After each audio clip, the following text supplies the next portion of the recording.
kind of need to do that. Come on. There we go. Noble Patrick, good to see you. Gorgeous Tessa in Melbourne, nice to have you back. And we continue on here with roll call. Travis DeLuca, Snakes on a UFO. Dirt Road, good to see all you guys here. Thank you for coming on in. And there's Michael Boyle, a.k.a. Cherry Pepsi Mike. Are you on the square? Are you on the level? Are you ready to stand right here, right now, before your Devo? Gorgeous Marie, what's up? And Joshua, nice to see you. Lovely Jenny. All right, we got 28 seconds before we're going to kick off tonight's show. If you don't mind, the Super Chat is open. It's a great way to support what we do on this channel each and every night for your entertainment. Don't forget, if you're new, hit that thumbs up. Hit that subscribe button. Ring the bell. We're here 7 days a week, all for your love and entertainment, and we love what we do here. Thank you to all the veterans who are tuning us in tonight, and of course, all the regulars who are here, much love to you. Get your horns up. Bumblefoots right now.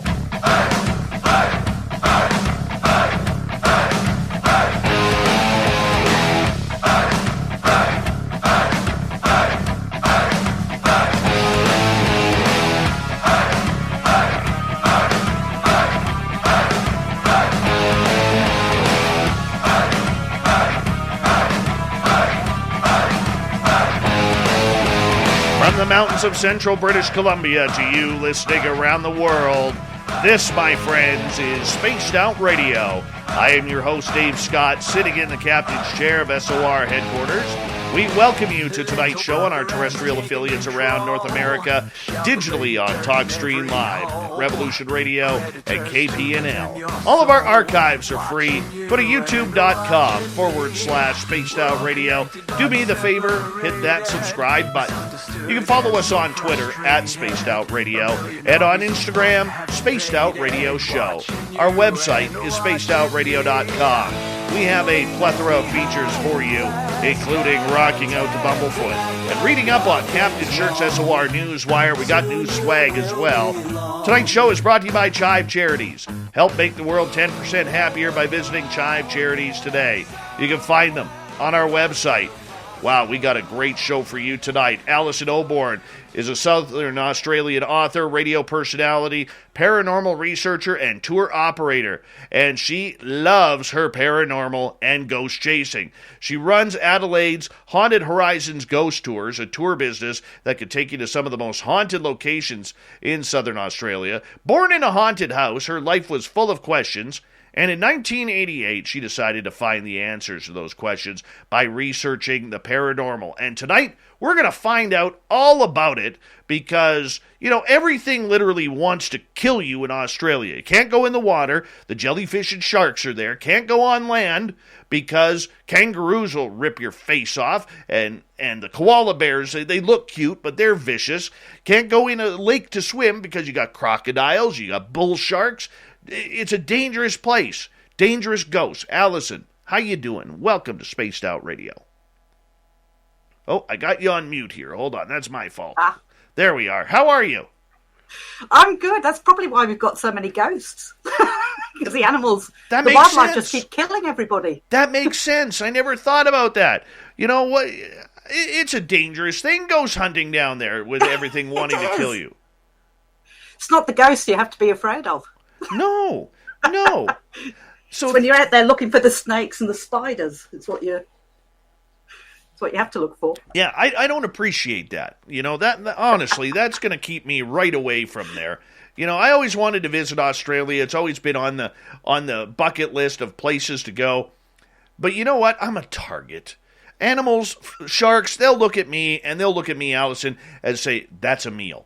They'll look at other humans and they'll just be, no, too thin, not enough meat on the bone. I'll come around and they'll be like, oh yeah, that's what we've been waiting for. Come here, Big Daddy.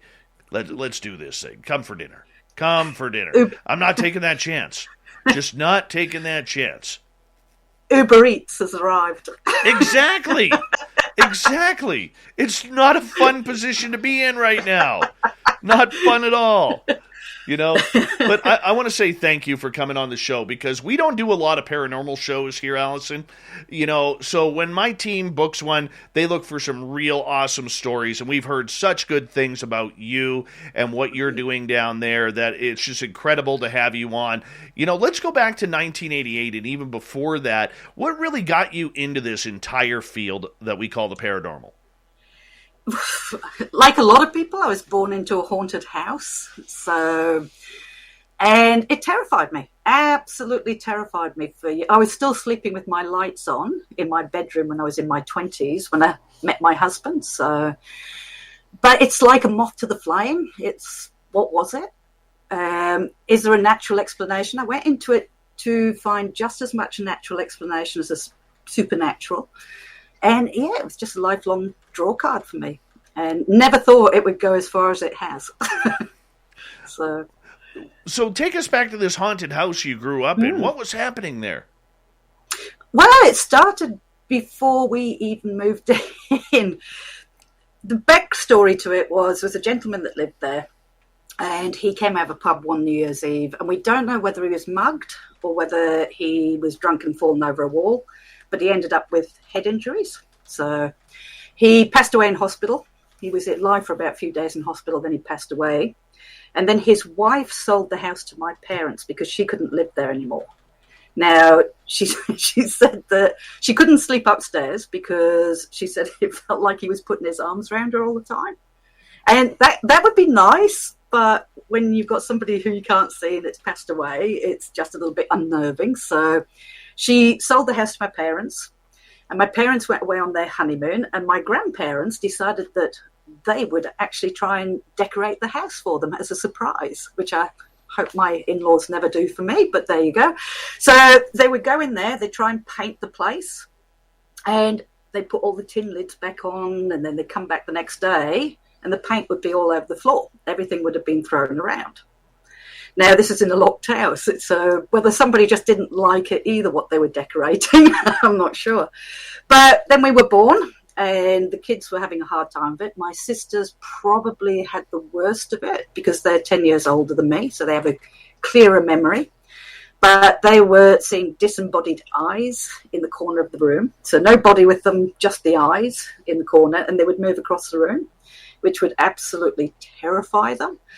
My earliest memory is probably when I was about 3 years old, hearing raspy breathing. Oh, wow. In the bedroom with me, like a male breathing as if he couldn't breathe properly. And I remember standing there screaming and crying for my parents. The other earliest memory was my brother used to have the cool toys, going back a long time. And Doctor Who with the Daleks? Yeah. So he used to have the old wind-up Daleks. I used to love playing with them. So I crept into his bedroom one day to go and play with all his stuff while he was out. And the Daleks just started up and went across the room. And there was only me in there. So they would be my two earliest memories of that house. So Now growing up in a haunted house like that, did you ever, you said it bothered your sisters a lot more than it bothered you. Bothered me. Yeah. So what was going on there?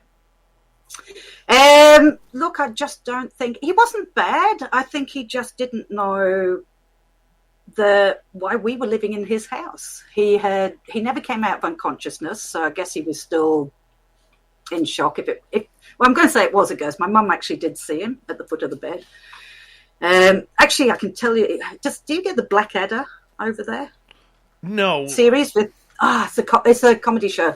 The actress in it, one of the actresses in it, it was her father that haunted our house, so claim to fame there. But I just don't think he knew he was dead. I think or if he did, he just couldn't understand why his wife had moved away and we were there as a family. I don't think it was bad. I think it's just that as a child, that's very scary. So now, it always comes up. If your house is haunted and people are being tormented by a ghost, how long did you stay in that house? And why not move? Because it didn't bother my parents at all. Because they knew who he was at the end of the day. They kept telling us, my parents kept telling us, no, everything we're seeing is just the shadows of the street lights in the corner of the room, stuff like that. So they stayed there probably for a good 10 years living with it. Some people just live with the ghost, but for the kids it was just frightening because we didn't understand it, obviously, and our parents were trying to brush it under the carpet. We had to move because we moved down what we call a back lane. It was in England, so we have these back lanes. We moved to a bigger house down the road because the family was getting too big, obviously. And yeah, I still was terrified of that house. I couldn't walk past that house until late 20s. I just couldn't walk past it. There was that, I don't even know what happened to make me that fearful of the house. It's like I can't remember. But even as an adult, the house terrified me when I walked past it. But I think that's more from a kid's perspective. I don't think it was bad. My parents were all right living with it. He was just an everyday person. He just passed away, that's all. Doesn't make him a bad person. So this was in England at this time? Yeah. So I was born in England. Okay. And then got married and moved to Australia. So I've been in Australia now for 33 years, so more than half my life. Good for you. Good for you. So when you got to Australia, did you immediately start looking for paranormal tours, paranormal teams to kind of get the fix of what you were investigating? Not straight away, because TV wasn't a big thing back then. I didn't know how to get into teams and paranormal. I started off in the UFO field because I saw a poster on a window once talking about crop circles, and one of the English speakers was coming over, and that's how it started for me. But UFOs were never a big draw card for me. It wasn't my passion, but I was in that for about 10 years, dabbling with the ghost stuff, and then fell upon a team that did the paranormal and started researching more into the ghost stuff, which was my first passion. Like many teams, there's nothing wrong with them. It's just not going in the direction that you wanted to research. Different methods, different ways. So I eventually set up my own team back in 2002, and the rest was history. We just took off and investigated, and all these interesting places. And I can just imagine, because they are so, unknown to so many of us here in North America, how haunted is Australia? I think everywhere is. I mean, I'm very rational, very on the fence, and it takes a lot for me to say it's paranormal, but I think anywhere you've got people, ghosts exist, people die, that's inevitable. And therefore, if your soul does stay behind, the energy does stay behind, you're going to have as many ghosts in one country as you are pretty much in another. We don't have unlike England, where we have the battles and the wars that go back to medieval times and beyond, we don't have that strong, history. We've got very ancient history here. The culture here, which is obviously the Aboriginal culture, they're 50 to 60,000 years old. And that's one of the oldest ongoing cultures in the world. So, there's a lot of history long before us as well in this country.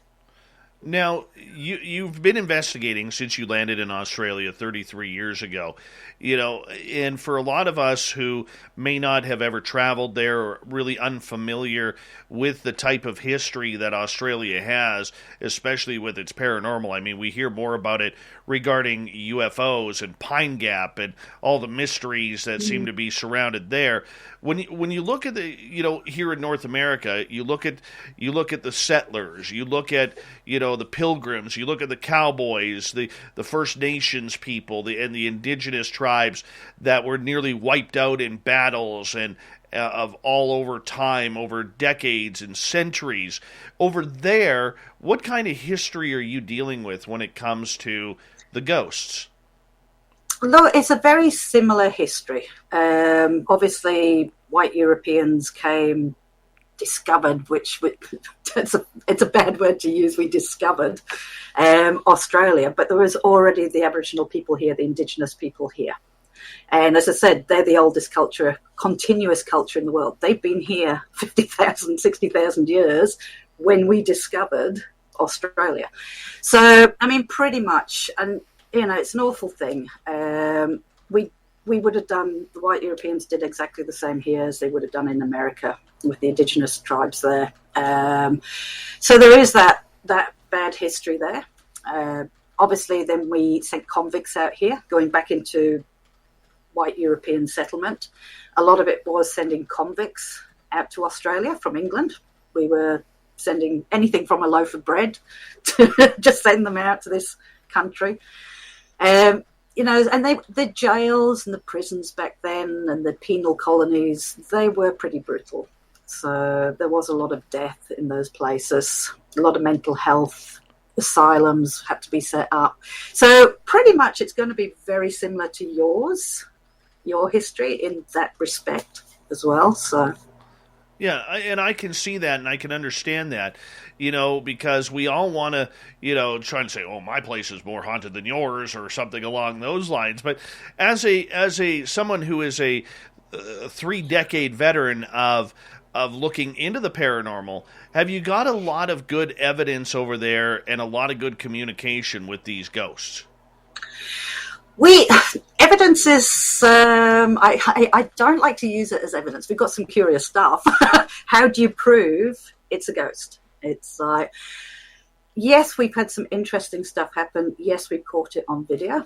Some of it is on YouTube, but we don't put all of it up there to protect our venues because they're used for children and other things, and there's a lot of sensitivity to them. So we may show that footage on the tours, but we don't put certain stuff up. I have video footage of a woman literally turning into a 6-year-old child on one of the tours.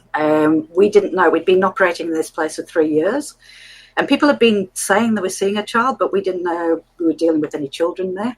And what it did, she looks like a child. She looks like that woman, but it looks like her as a 6-year-old child now. She acts like a child. She looks like a child. She can't remember it. A piece of our equipment actually spat out the word swim at the point all this was happening. And because of that, because we're near the what we call the Murray River, which is just abounding the property where we do the tours, I thought, well, okay, I'll go into the newspapers and see if any children drowned. So punched in child, drowned, Tailem Bend, which is the area it's in.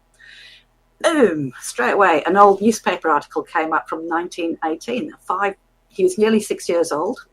He was in a boat on a swamp with his brother, and he fell out in 1918. It took them 2 hours to find his body. Well, put the hackles up. The swamp actually sits on the property we're doing the tours. I didn't know anything about this. He was the uncle of the present owner that drowned. The owner never told us. And even worse, we'd gone over the midnight period, and we were now in the anniversary of his death. Now, as a researcher, that kind of goes, okay, you've now got something to back up something unusual that happened on one of the tours. So, yeah, it's very weird. What kind of places are you investigating over there? It varies. We've got an old jail, an old prison. So that's the old Adelaide Gaol. We've got an asylum, which was used for the criminally, as they called them back then, the criminally insane. So if they didn't go to the jail, they were sent to this place. So we have that as well. We have an old railway museum, which is built on top of the old working part of a station there that was knocked down. What else do we have? A shopping arcade. We actually have a historic shopping arcade. Oh, no way. Believe it or not. A zoo, a metropolitan zoo. We've just started in there. What else we got? We've been, Masonic Hall. So the list kind of ebbs and flows. We try and keep it an old homestead as well, old place. So we like to keep it all, and everything's different, what we have at all these places. It's interesting as a researcher. I know the tours, and I know we're doing tourism now, but how lucky am I as a researcher, because it never stops. I can watch people now. I can take so many people into these locations each week and watch exactly who it happens to, keep records. It's just an interesting journey for me, having gone into this. That is absolutely awesome. And the best part is you get to have fun telling all of these historic stories of your adopted homeland. And I'm sure you're sharing stories with the people of Adelaide and the tourists that come in for your tours that you do, and we'll get into your tours a little bit later, that are just blown away, that didn't understand the deep history of the area. Yeah, look, that's my other passion. I'm very, very passionate about history and heritage. And honestly, when I first came to Australia 30-odd years ago, they were showing me a building that was 1885 and going, oh, it's so old. And I'm looking at it going, oh, really? Because in England, my sister lives in a house that's about 300 years old and thinks nothing of it. But you know what? You live here long enough, you start to appreciate, you have a whole different view on it. And I now absolutely, I'm so passionate about especially South Australian history. And I love to share that because there's so many generations at the moment that just aren't interested in their history yet.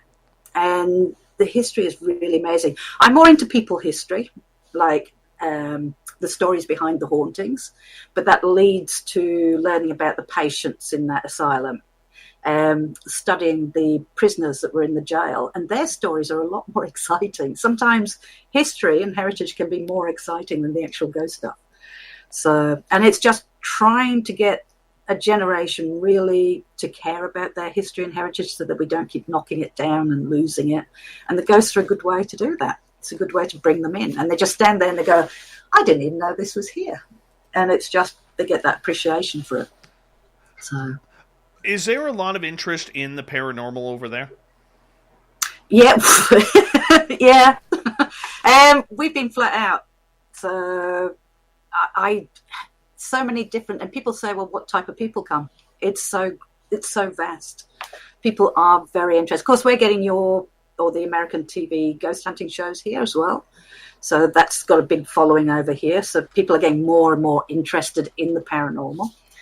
And yeah, it's everybody from young to old. We're all going to get there, aren't we?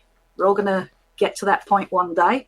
And I think people want to be reassured that there is something, maybe, after we pass away. So there is a big interest in it. And we all love a good mystery. Oh, for Life's sure. too boring otherwise. What kind of questions do you get from your guests on your tours? Oh, look, I mean, basically we tell them what's happened, but usually what's the most scariest thing we've had happen at whatever venue. They are very more intrigued about the history as well. It seems to generate more questions from them. Suddenly they want to know it because who do you think it is that we're dealing with? And then you'll go through, well, it could be this patient's story or it could be this one. And then you kind of bring in we want you to understand this building isn't just an empty building about ghosts. It's also had people in here. And they get very intrigued. So a lot of history questions come from it as well. But usually, what's the scariest place you've ever been to? What's the scariest thing you've ever had happen? Is mostly what we get. Do you ever get those people who come on your tour and they're hoping that it's an actual haunted house, like you would see at a fair or at a carnival or something along those lines? At first, I think they're pretty much aware. We make it very clear that isn't what you're going to get. You're going to get nobody jumping out at you. I took the philosophy, and that's the first thing I say to them. If you watch the ghost hunting shows, just remember, it's not quite like that. You're not going to get this stuff happening every single time. It would be called normal, not paranormal, natural, not supernatural. And this is what I try and get through to them. It's very random. It's very when it'll happen type of thing. But the one thing I do promise them, and most of our guests, I know some of them probably are on here, is we will never, ever put it on for them to think they've had something happen. There's so many nights that I could die a death because nothing's happening, but we're never going to. I'm trying to prove you don't have to do that. The history of the place, just being in these places, having the opportunity to try and investigate with equipment, that's more important.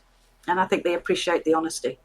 So, and I think that's a good thing. You know, I will divulge to you that I run a ghost tour up here in our town at a local museum, and it's been shut down for the last 2 years due to COVID.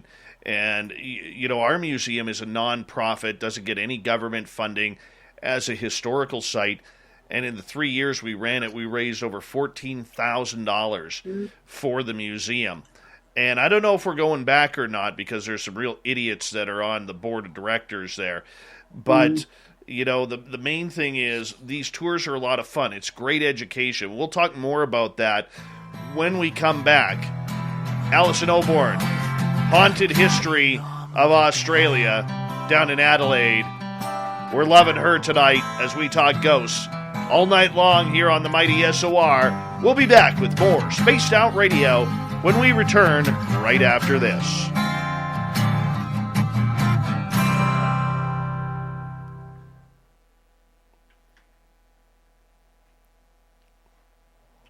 All right, first commercial break. That was fast, eh? It was. It went really quick.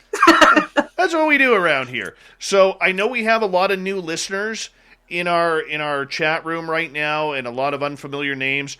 So I just want to let you guys know that we're actually a live radio show. So when we go to commercial break like that, what we're doing is we're going to commercial break for the radio stations. You guys get to see kind of the behind the scenes of everything that kind of goes on. So if you're wondering, well, this show, what the hell are they doing at the top and bottom of the hour? That's what we're doing. That's exactly what we're doing. So just wanted to let you guys know so you can figure it out. Hey, Aussie Rob, that's good ham hocks, man. Very good ham hocks. Tawny's mom, welcome to our chat room. Thank you for joining us. Appreciate you coming on in. Don't forget to hit that subscribe button. Ring that bell. So that way we are literally here 7 days a week because we have no other life besides this. We really don't. And we enjoy what we do. Thanks, Spaghetti Lee. Appreciate you. Now, Spaghetti Lee came over from Thomas Fessler's Disclosure Tonight. So we appreciate that. We appreciate Thomas and the good friend he is to this show as well. He is actually, if you guys want to catch a really good show, all right, Thomas is on Monday through Friday, 7 p.m. to 9 p.m. Pacific, and he does a really, really good show. Smart guy, very great broadcaster, so our listeners, we want to make sure we go support Thomas as well. I'm usually in there every night before the show listening to Tom while I'm warming up for SOR, so that's kind of cool. Very cool. Anyways, sorry, I had to get a bunch of that out. As long as you're having fun there, Allison, that's all that matters. It's good. I mean, I hope I'm not talking too much. No. I mean, you're a beautiful storyteller. That's what it comes down to. Actually, I've got some Aboriginal earrings. You can't see them. Hold on, we'll zoom in on you. Hang on, let me get one of them out because it has a meaning. Oh, does it? It's funny you should say that. All right, I don't know if you can see. Oh, that is beautiful. That is beautiful. All right, is that that almost looks hand stitched? It'll be hand painted. It is. It was bought for me because it actually means storyteller. Oh, beautiful. So it's funny you should say that because that's what the meaning is of that artwork on it. So, that is beautiful. That was. Oh, I'll get back in there. Oh, can't get it in. There you go. It's hidden under my headphones. So. When I I wonder if I'll run and get it. One of I have a daytime job as well, and one of my Indigenous clients about a year and a half ago, he just passed away like 3 weeks ago, like 32 years old. But when I helped them out and get out of a jam financially, they actually came in and they brought me a little hand made leather medicine bag. Oh, wow. And it's like from the First Nations up here, that's a very, very important gift. And I keep that in a real safe spot. Yeah, I bet.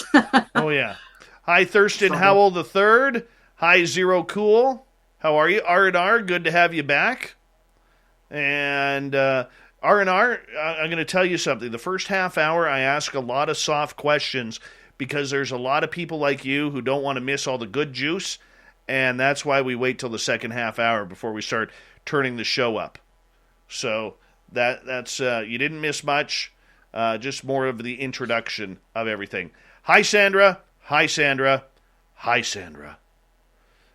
For some reason, she always wants her name pronounced 3 times. It's weird. Rooted in Gorgeous Sacredness, 416 Bitcoin. Good to have you guys here.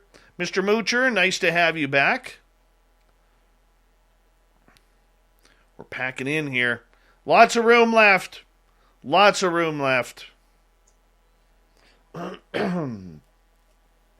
We got about 45 seconds here before we're going to return.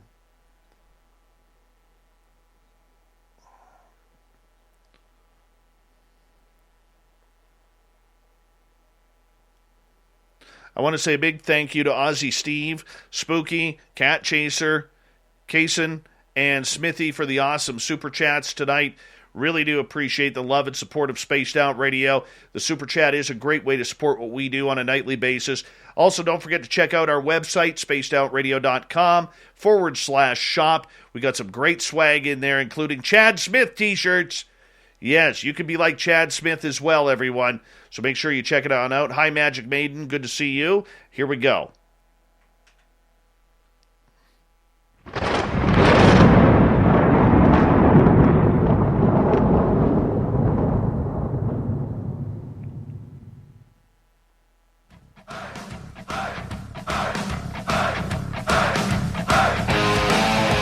Second half hour of Spaced Out Radio is now underway. My name is Dave Scott. Thank you so much for taking the time to join us. We really do appreciate earning your listening ears. Want to remind you that if you miss portions of this show or others, check out our free archives. Go to youtube.com/Spaced Out Radio. Do me the favor, hit that subscribe button. Our website is spacedoutradio.com, where we have a plethora of features for you, including rocking out to Bumblefoot and reading up on Captain Shirk's SOR Newswire. Check out our new swag as well.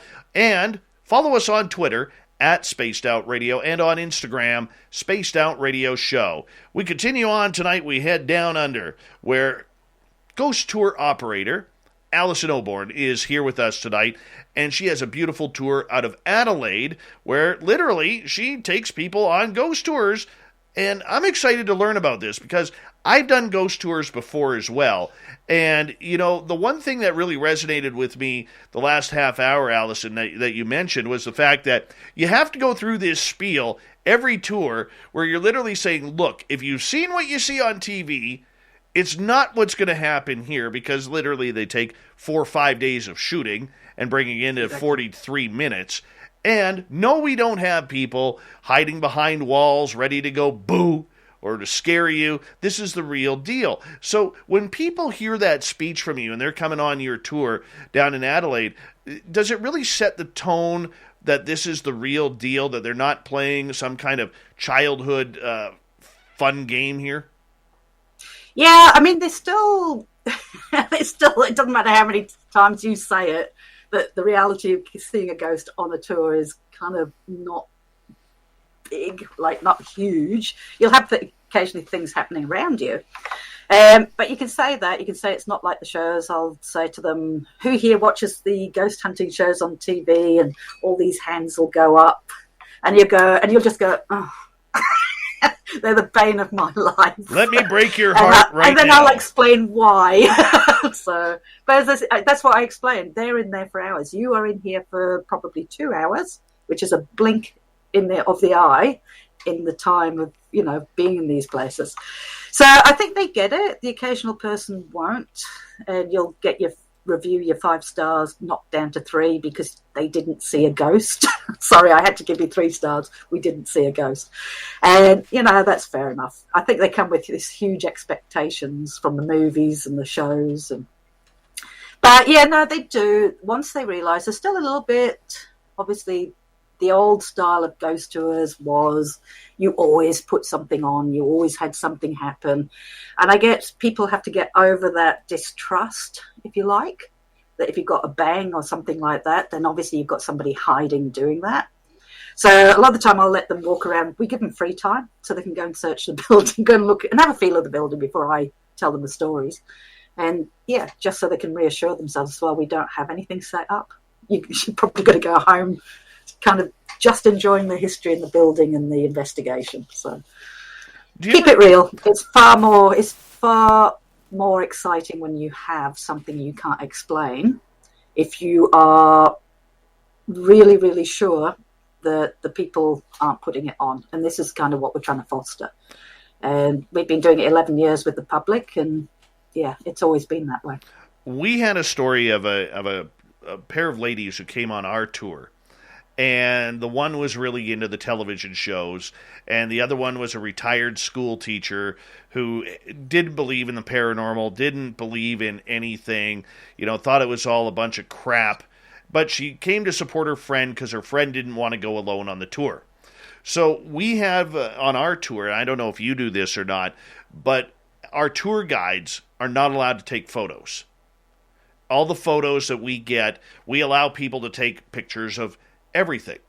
And we encourage it because you never know what you're going to get. And all it takes is one. So this lady is, we got this 1910 Clydesdale horse barn. That's probably 50, 60 yards long. And it's 2-tiered. And we're up on the second tier, and I'm in a different group. So my tour guide is up on the second tier, and they're taking photos. And this one lady takes a photo of literally a full-body apparition. You can't even see through this thing on the stairwell. And it freaked her right out because here she was taking pictures. We always say, take more than one picture at a time. And there was nobody on the stairwell because we didn't allow people up on the stairwell for safety reasons. And you see this creature. I don't know. It is human, looks human, got a big scar running down its face. And it is honestly, I've sent it to some paranormal people that I know, and they're like, this is one of the best pictures we've ever seen. Wow. And so have you had any experiences like that on your tour? Yeah, look, again, we don't focus on photography because I do photography, so I know of a lot of the glitches and stuff that you can happen with cameras. So we don't personally. Other people do. We had one picture sent to us. We've got one room in our asylum. We call it the mirror room. And it used to be where the shower block was, and it's got a row of mirrors in there. And we have had reports of people seeing a man in this room, very tall. I've had it in my face, actually. That's another story altogether. To a very tall person. And they took a photograph of the mother and daughter together. And in the mirror behind, you can actually see a figure of a man. You can see his suit. You can see the old style hair. And it's like, okay. I pulled it. I couldn't see if it was an app or not. I haven't seen that one around, but it was very interesting. So, yeah. Occasionally we get those type shown to us.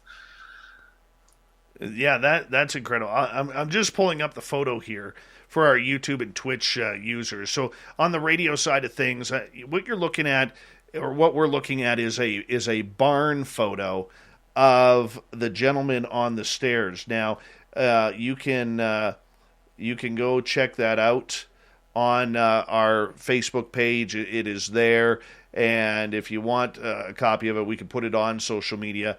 But I mean, looking at this guy on the stairwell, you could see the cut down his face, the paleness on his face. His arm is reaching up onto the stairwell, so that way he could pull himself up. And it is probably one of the creepiest photos I have ever seen. Now, a lot of people, when I say, well, where's the ghost? They won't even look at this guy. They'll look at the guy down below, and they'll be like, well, he's standing right at the bottom there. No, that's a person. That's at the bottom. But this guy on the stairwell, we actually got a second picture of him a few months later as well. And in our communication with this guy, he was able to say to us that he didn't like his picture taken. So this is taken on the front, on the bottom floor of the barn. You only see half a picture. But what's interesting is the eye socket is the same, and you can still see the scar running down his forehead, which is absolutely creepy. Absolutely creepy. I'm going to question you now. Yes. Here's me interviewing you. So, I mean, do you have a death behind the history of the place that would... This barn was built in 1910 as a remembrance to a Canadian soldier who was killed in World War I. And, it was built and then it was moved after that. And it was a tribute to a Canadian soldier. So I believe it was built in, not 1910, 1919 or 1920, right after World War I, because the barn was dedicated to this gentleman's friend who had passed away during the war. Now, the funny part about it is, like with this guy here, he at the top of the stairs there's a walkway that goes right to the other end of the barn, and that's where he kind of hangs out. And every now and again, we'll see him when we bring a tour up to that second level of the barn. You will actually see a blurred image of him standing there, kind of leaning over, looking at everybody. Not everybody can see it, but a lot of people will be like, "Oh, I see the outline of a man there," right? And they'll say that area looks blurry or whatever it is. And so, in order to make peace, because he actually did not, we were told through a number of intuitives and other ghost hunters that he didn't like his picture being taken. And so eventually what we ended up doing is we ended up blocking the stairwell. And in order to do the tour, we had to ban cameras from his area, number one. And number two, we had to give him a shot of whiskey and a cigarette for every tour. And it's amazing. As silly as that sounds, not a single guest or host was attacked after that. Okay. Neato, eh? Yeah. Got a great place there. I'll have to come and visit one day. Absolutely. Well, our place is right along the old Gold Rush Trail that started in California, went over to Nevada, and then headed north, through Oregon and Idaho and Washington State, and then into British Columbia, and it goes right up to Alaska and the Yukon Territory. So during that time, there was not a lot of, there was no police. It's because of that the Northwest Mounted Police was created, which eventually became the RCMP, the Royal Canadian Mounted Police. Yeah. And so that's a little bit of history for our area. And the Gold Rush Trail right behind me in the studio is about less than a mile away, maybe 3/4 of a mile away as the bird flies. Wow. It's intense. So for your tour, as you don't worry about the photographs, what kind of experiences are people having? Visual. A lot of like shadowy figures, especially in the asylum. People turning into 6-year-old children. That's another one. They just seem to trance out. That's in, every location's different. Sounds, obviously, banging doors. Again, I'm going back to the asylum for that. But a lot of it is when we're doing the investigation with the equipment, because that's when we're focusing and trying to get stuff. So a lot of it is audio, EVP. We do use the ghost box. I know there's a huge controversy on that, and I used to be a big skeptic. And we do seem to get some very intriguing results with that stuff. And yeah, it's just been video. There's another lady that tranced out. I don't get many ghost stuff. I'm very critical on my footage, and I'm very critical on my photographs because I know how the lens works, and I know how things can look like ghosts when they're not. But one in particular is in a church in the Pioneer Village that I do the tours, and another lady tranced out, which seems to happen, and started to just not respond. And then behind her, there's a shadowy form of a person, passes behind her along the back of the pew there, which we caught on camera. Now, if nothing had happened, I wouldn't have looked at that footage, because I've got about 120 terabytes of footage I've never looked at from the tours. We videotape them, but there's not enough man hours in the day to go through them. So now I'm looking at that 120 terabytes going, I wonder how much else I've got on that that could show something like that. But yeah, so a lot of, for us, it's audio, it's trying to capture stuff on equipment based more than photographs. People will take photographs, we don't mind. But I'm kind of critical because I know long exposure can cause the shadowy figures, and people keep giving me these, and you're in low light. So, yeah, that's just me. Tell us about this asylum. All right. It was built in 1885, and it was part of what was then known as Parkside. I'm going to say the old term lunatic asylum. Obviously, we don't use those terms now. Politically correctness.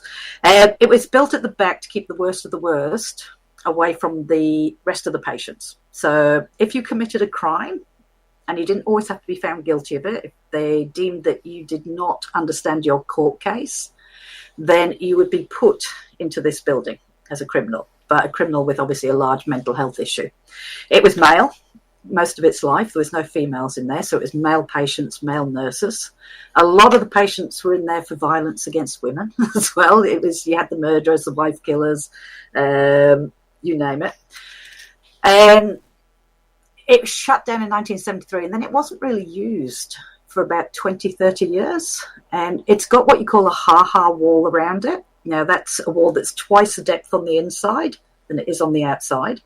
So that protected it from being vandalized and burnt down. And it's an amazing building, amazing architecture.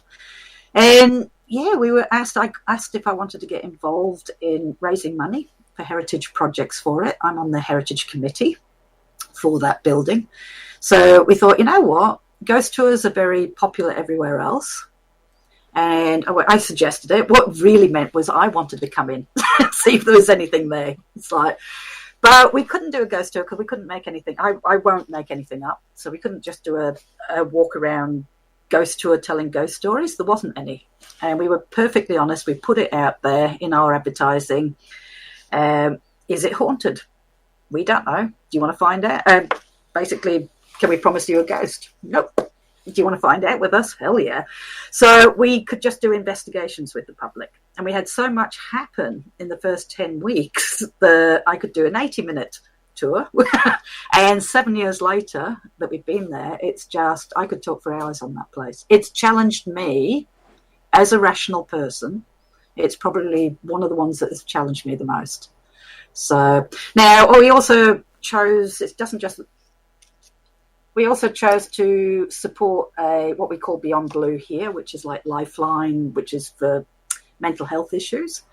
So we do give out of every ticket because of what the building was about. We give a couple of dollars out of every ticket from our profits to this charity every year as well because of this building that we got. So we wanted to give back to mental health and not just take, if you like.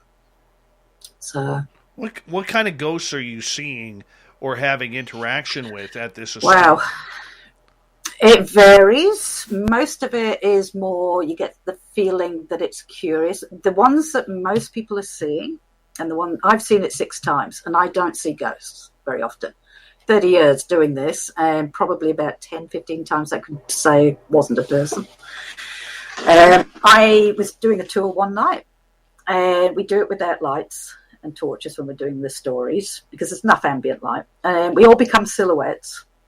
And I had the silhouette of a guest right in my face while I was doing the tour in this room. And we all like our bubble of space. We don't want people that close. And I thought it was one of the guests. And this guest was really annoying me. And the only way you can break that is to make a point of it and maybe touch them on the shoulder, and people will step back from your touch. So I broke off the story and said, I'm sorry. I said, is there somebody next to me? And I tried to touch them, and my hand kept going. The people who were around me freaked out, the guest, because they saw it too. They thought it was a guest. We all did. But they said it stepped back from my hand and then just vanished right in front of them. And it was just like end of tour, every man for himself out that cell. So it varies from that. I've seen it walking the corridors when I've been doing a tour, thinking a guest has walked off and got my back up to go and bring them back. Nobody there. To people reporting something about dog height on the ground, crawling on the ground. So we've got this like dark shape of a creeper crawler thing, which didn't make sense. And I thought, do we have a dead dog in here or something? Because people kept reporting it. And I've been involved in an oral history. We've been filming the nurses that used to work there. They're all in their 80s, and we thought we'd get that on record for future generations. And they said that there were patients in there that never wanted to stand up on their own feet. So you actually did have patients that insisted on crawling on their hands and knees. And then it started to make more sense why people were seeing something low down. I think the last time it was seen was about 3 weeks ago. It varies. That's what they're seeing. There's only once I've known, actually probably 3 times, I've known detail in the figure. One was again in the asylum. They actually got it caught in the torchlight, and it was a real person. An old person, could see the shirt, the trousers, and that's a story in itself. So get me started, I'll just keep going. Do you get a lot of entities that, like this one that you were talking about, was standing beside you and taking the tour along with the people? Do you get a lot of entities that will actually make contact with people, pulling hair, tapping on the shoulders? Yeah. Tell us a few stories. Yeah, I had one girl that brought her skeptic mother along. Again, she just got dragged along because the daughter really wanted to do it. And again, it's in this same, what we call the mirror room. So we put guests in there. We put about 4 in each corner, so they're not touching each other or near each other. And I'll tell the stories, and they can listen from in the room. And the mother she lost it, because she had these very expensive prescription glasses that she just bought, brand new, they're like hundreds of dollars. And they suddenly went flying across the room and smashed on the wall on the opposite side of the cell. And she said she actually felt them swiped off her face when it happened. And the daughter was absolutely, yes! But we get hair touching, we get bags being played with. We actually do, and I don't put this stuff up, but people get to see the photographs on the tour. We actually, in the asylum, do get a lot of welts and scratches coming up on people, and they're very different. When you blow them up, if somebody scratched themselves, like, oh, I've got a mozzie bite, like that, you'll see displaced skin cells on the blow up. These ones are very different. They're actually coming from under the skin. They're usually these welts that just come up, very red, raised welts, usually on women, not so much on men. So, yeah, we get a whole range of stuff that they're experiencing there. So, why do you think women are more attacked than men? I don't think they are in most places, but in the asylum, which is where we get this happening, it was male-dominated. The patients there respected the male authority, because that's what the nurses and they were more restraint nurses, not like trained nurses. I think the patients were taught to respect the men, and that seems to be what happens. However, like I say to the girls when they come in, whatever's here does not respect us one little bit. There were patients in there who were in there for violence against women, who didn't respect women. So it kind of made sense when it was happening that it was going to be the females. And don't forget, we weren't telling people at the beginning. When we did that first 3 months there of research, we weren't telling the tour what had happened on previous investigations, because we needed to know it was a happening thing as well. So, and we had about 13 of these physical attacks like welts coming up on people. So just in that first 3 months. Wow. Have you ever had anybody injured on the tour? We got about 1 minute to go. Yeah, very rare. Apart from the welts, very rare. We have had a few collapses. It was almost like it learnt a new trick with men. You remember what I said about this asylum? Coming back to the asylum again as an example. I also say to the men now, don't feel complacent, because it seems to have learnt a new trick, almost like testing the waters. We had a spate of men collapsing and face planting the cement. And it was too many in a short space of time to go, hey, they've all got low blood pressure and low blood sugar, which is my first thought would be that. And one of them did go down, and he did end up with 2 staples in the back of his head, but he was fine. It's like, but that's rare. That's rare. That's, we've been doing the tours now for 11 years.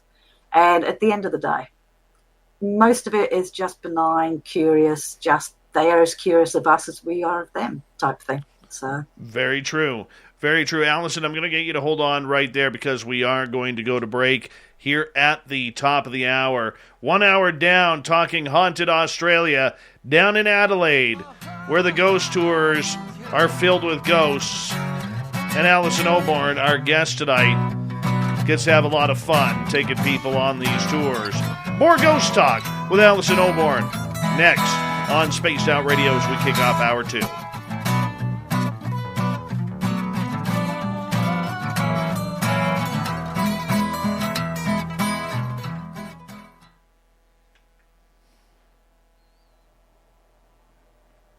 That's a good solid hour right there. Wow. I came on going, I don't know what I'm going to talk about. Don't worry, neither did I. They're the best kind of interviews, though, aren't they? My big secret, very rarely do I actually prepare questions. Very rarely. I just like things to be very au naturel. I think it's more spontaneous like that. Otherwise, you're too scripted and you're too, better going with the flow. Absolutely, yeah. Reminder, not more relaxed. Reminder to our audience in the chat rooms. By the way, yes, go ahead. My website's back up. Is it? They fixed it. Oh, yay! I gave them a mouthful. Nice. Just fixed it. Nice. So there you go. Nice. Now we can actually load it up here. There it is. Look at that. Look at that. There it is. Well, that makes me feel good now. Makes me feel good too. Awesome. AdelaideHauntedHorizons.com.au is the website. Michael Morris, how are you? Welcome back. I like Spaghetti Lee's comment here. With that accent, Alison could read the phone book and I would listen. Beautiful. Do I have an accent? Yes, you do. Yes, you do. Reminder to everybody, in Hour 2, we like to open up questions from our audience. So when you're typing out questions for Alison that you'd like me to ask her, do me a favor, put them in capital letters. It's a very easy way for me to find your questions, and that way I can get to them. All right? Appreciate that.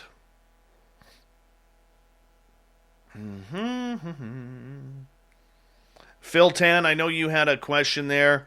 I apologize. I lost it in the chat room. If you could type it back in, I'd appreciate it. I think I know what it was. I'm having fun tonight, so thank you. I am too. It's a great way to spend an afternoon, as it is here. Or a night. It's 10 o'clock here at night.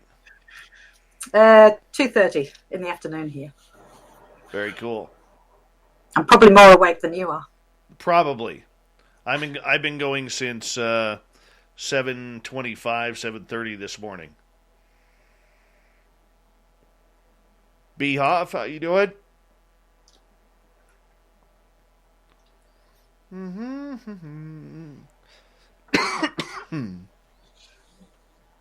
Let's see.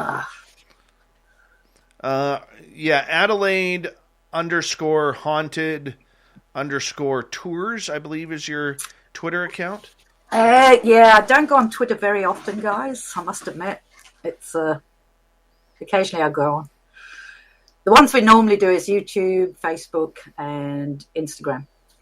So awesome. Hi, Sinister Vax. Good to see you.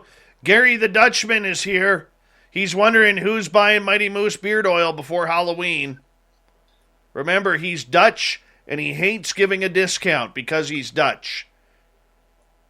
So make sure you check it on out, Mighty Moose Beard Oil or MightyMooseBeard.com. I'll do the demonstration at the bottom of the hour. So, yeah, you're Dutch, Gary. Sorry to say, but you are Dutch. Whit Helton, welcome back. And I'm going to say, Spaghetti Lee, I'm just watching the comments go up. South Australia is in that big arc at the bottom. We're in that bit that comes down. So we're right at the bottom. So she's near the Arctic. So people get my... They get penguins there. There's Tasmania between us and the Arctic. They get penguins there, which brings in great white sharks to feed on them. Yeah. Mm-hmm. Don't go swimming with the penguins. No. Or the seals. No.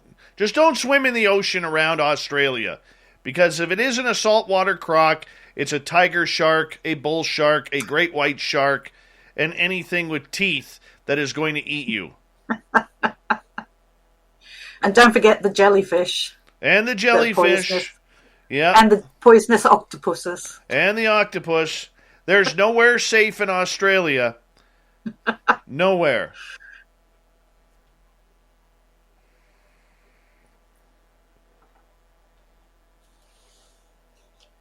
We got just over 1 minute.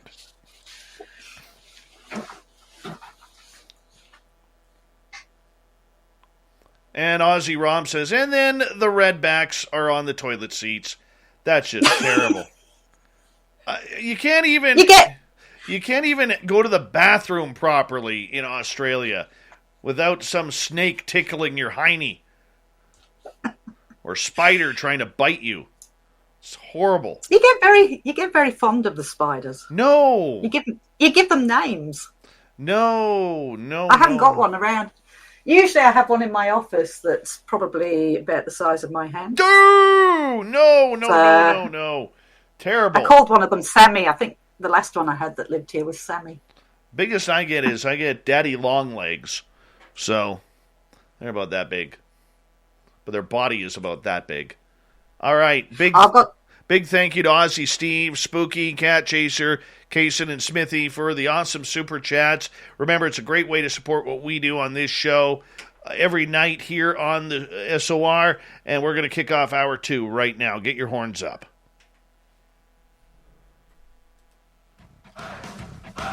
You're listening to Spaced Out Radio with Dave Scott. Follow Dave on Twitter at Spaced Out Radio and on Facebook, Spaced Out Radio Show. Hour number 2 of Spaced Out Radio is underway. My name is Dave Scott. Thank you so much for taking the time to join us. We really do appreciate earning your listening ears wherever you are on this beautiful planet we call Earth.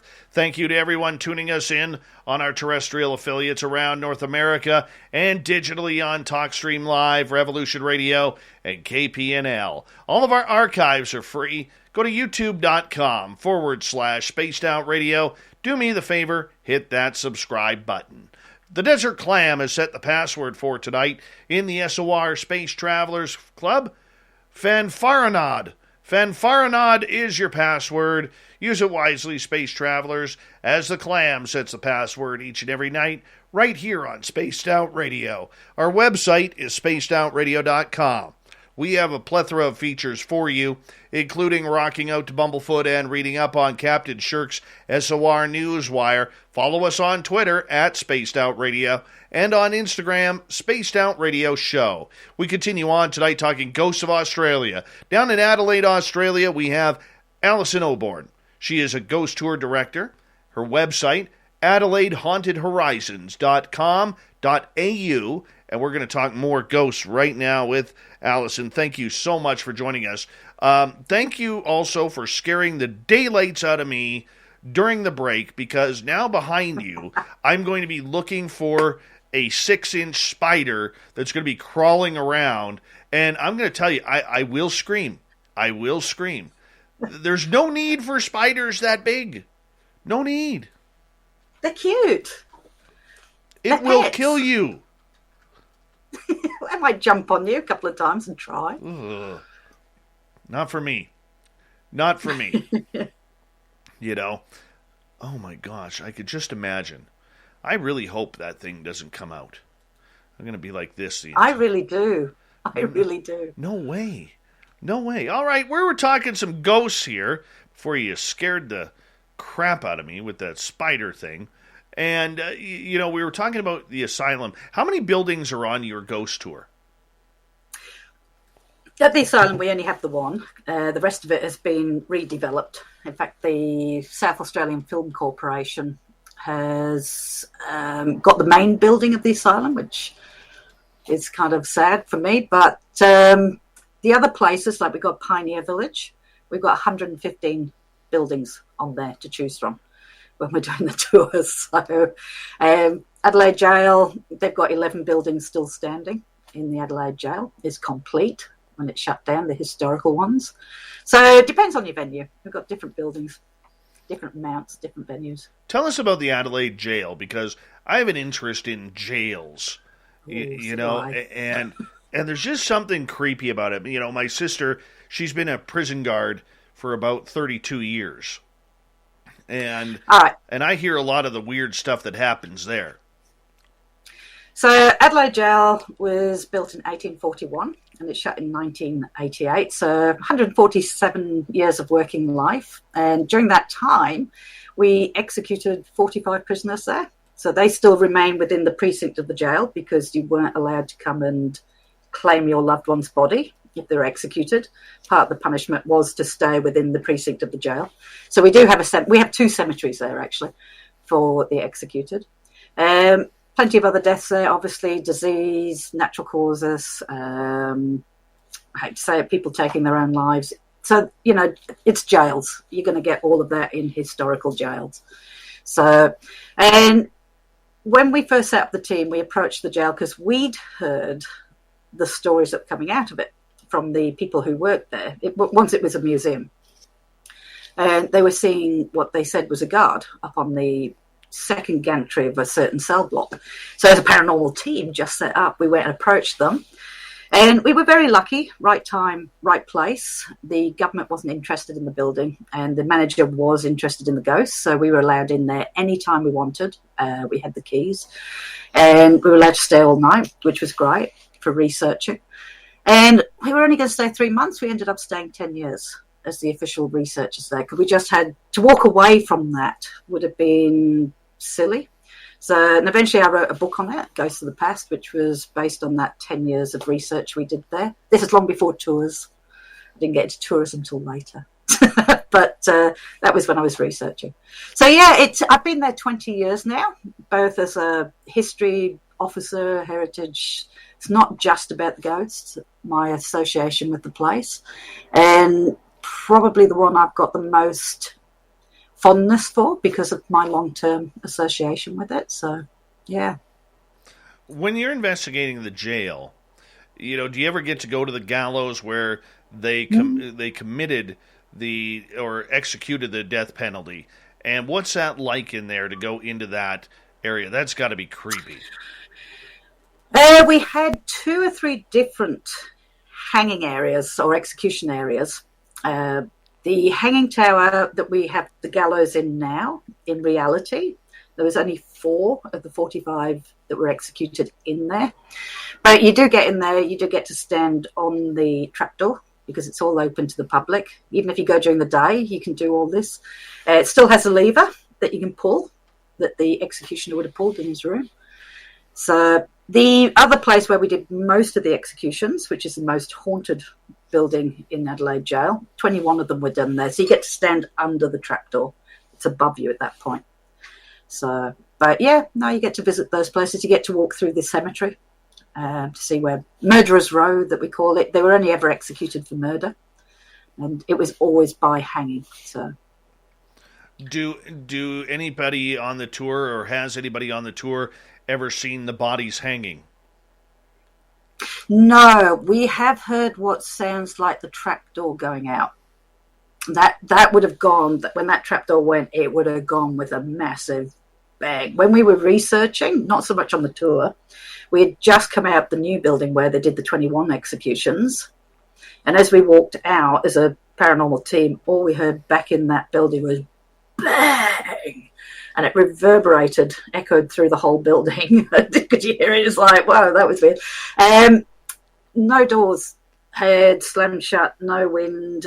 It sounded like you would have expected that trapdoor when it went out underneath the prisoner. So, but seeing people hanging, no, that's never been seen. So, now when you do the tours, are the lights on or the lights off? Lights off. I like to do lights off. So we use torches to get from point to point for obviously safety reasons. But when I'm actually telling the stories, we douse the lights. So there's always that ambient light anyway that you can still kind of see each other. But we tend to turn stuff off at night for the guests. Makes it just a little bit more spooky, doesn't it? They like it better, yes. I mean, I used to investigate during the day. It's like I say, if you're going to get something happening, it's not just at night. In the Adelaide Gaol, they were getting as much happening during the day. That's why we were called in, because they didn't do stuff at night so much. So if anywhere's haunted, you should still get the same amount of stuff, reactions on the equipment during the day as you would at night. So it's just that the public like to be in the dark. So do we. Makes it more interesting. Do you have a favorite ghost that likes to interact with people? Yeah, favorite. There's two. I would go back to Tailem Town for that. The Pioneer Village. The lady that turned into the 6-year-old child that time, literally, with the face. We have had a lot from him. His name was Ian. That's the real person, the real child that drowned in 1918. He is associated with the family that own the place now, so it's family related. We get a lot of interaction with him, and he does give his name. A lot of childlike interaction as well. And we find that this particular energy tends to gravitate towards men, if you like, not older men, but in their 20s, 30s, things like that. And they get a lot more responses. And whether it's because he was with his brother, his older brother, when he died, so he's obviously very close to his brother. And whether that is what he's attracted to, I'm not sure. So, but we do get a lot of interaction with him. We have another one that we've nicknamed Ted. We have no idea if that's his real name. He's not quite so fun to have. It's almost like the atmosphere changes. And I hate saying this because I am very rational. And it's like I'm admitting that ghosts exist when I try and keep that rational, balanced view. But we do call him Ted. And that's the one that I've had people thrown back into their seat. Literally. Not very often, but it has happened. And you just know the whole atmosphere in that church changes. If everybody feels it, if that one's there. So otherwise, the child is quite fun. Do you ever have run-ins with children ghosts on the tour? Yeah, look, we do get children, as said on Tailem Town. We don't get run-ins. It's almost like there's some people that energy gravitates to. No, we don't have run-ins with children. We do have at Tailem Town, not at the asylum because there was never any children in there.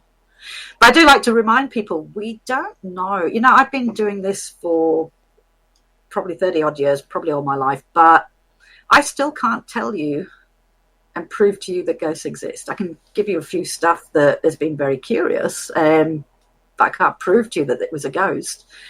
And we really don't know what we're dealing with. Is it a dead person? Is it just assuming whatever we want it to be? If we want it to be a child, it'll be a child. If we want it to be something a bit darker, it'll be a bit darker. If it wants to be an alien, it'll be an alien.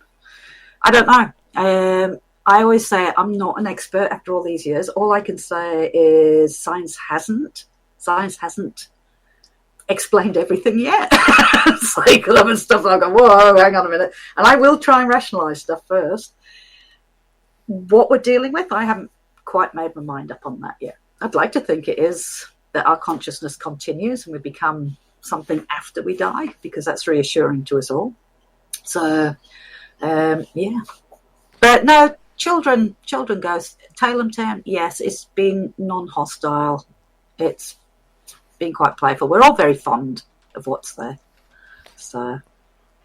Now, obviously, during your tour, you can't predict if there's going to be any ghosts on tour or not. I mean, realistically, they live their own type of life, and they have to decide whether or not they want to show up. Do you ever get those nights that are just eerily quiet, and then you go check your EVPs or something like that, and everything's red hot afterwards that you're hearing? Oh. Yes. Quite often we've come away from places going, gosh, that was quiet. That was just painfully quiet. And you're dying a death, and you've probably done it on your own tours where you're dying a death, just going, please do something with your tours. But it's like you and me, we don't want to talk to everybody every day or want to interact with people, everybody.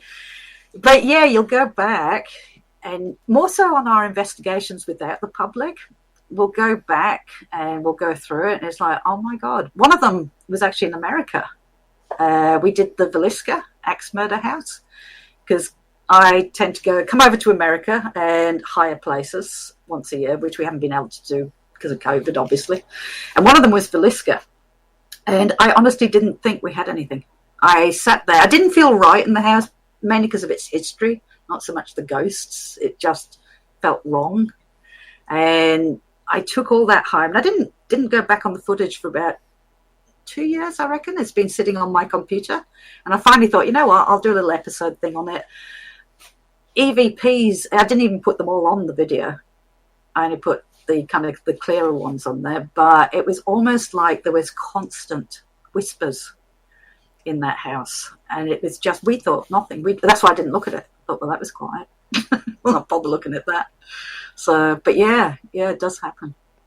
Oh, for sure. And I think that's kind of the exciting part, when those little things that you don't expect all of a sudden show up and kind of re-energize what you're doing, because there's always something new. I do want to ask you, though, regarding your tour, have you ever had a problem with psychic people coming in and making very bold, brash claims or trying to move spirits on during the tour? Look, we have. There are. Look, I've got friends who are psychic, and my friends are the first ones that'll say. I used to work with one on radio, when I did the commercial radio, the paranormal show on there. Liz, she was very genuine. She was very modest, and she said it's not our place to move them on. All right, they're there for whatever reason. It's not our place to do that. And then you'll get the other side that'll come in going, oh, it's my job to save these people. And it's like, it's their home. They're there for whatever reason. They're not always there. I don't even think they're stuck there, because they're not always there. Some nights you walk in, the place feels empty. Other nights you walk in, you go, oh, yeah, there's something here tonight. So I don't honestly think they are. I think they choose to be there for whatever reason. I think in some of our venues, they feel safe. They've been there, like for in jails and asylums, people get institutionalized. They feel safe. They'll reoffend just to get back in, type thing. So I don't know whether that's going on. But yeah, I do get the ones. We're not a type of tour that lets people wander anyway for safety reasons. So we tend to be on top of it a lot. So I had in one of our buildings this beautiful spirit that we called Mary. And we would put K2 meters on the floor, separated by about 3 feet. And Mary loved the tour. And literally, she would go step inside these two K2 meters, and both the meters would immediately go to red when she was there. And she actually used to let our tour guests come in and feel her. Okay, to feel her energy, her temperature. And it was really cool. And then in my town, there's this one real dark psychic where everything is evil, everything is from darkness. And Mary, we've had many a psychic in on our tours, and I'm always checking up on the place, making sure all the spirits are okay with what's going on and that they're understanding we're doing this to raise money for their home, and so on and so forth. Well, all of a sudden, this psychic one day clears Mary, and Mary is just gone. And Mary's boyfriend, or what we think is her boyfriend, was in another room, and he can get violent. If he doesn't like you, he will go straight into like real dark mode where everything starts smelling like sulfur, and he knows his power. And so I said to the psychic lady, because I kind of know sometimes, I said, what'd you do? She goes, I sent her to the light. I said, why? She wanted to go. I said, she's never wanted to go. She's never wanted to go. Why would you think that? She goes, I don't know. I'm just doing my job. She asked me to go, so she left. And I'm like, you are so full of crap, Yeah. And I ended up shutting down that building because I knew what was going to happen with the other spirit now. and it wasn't going to get pretty. And I contacted a couple of our psychic people that I trust, and they started looking into it. She actually sent her almost to like a purgatory type of area. And we tried to bring her back, but Marion just wants nothing to do with the tour now. Nothing. Yeah. Ruined it. Yeah. And will barely come out to play. Barely. And it's so heartbreaking because she used to just, like, when we would show up for the tour, everything would go, like, every machine we had would light up for her. And, you know, it's amazing how ego on the human level can get in the way of somebody's fun time.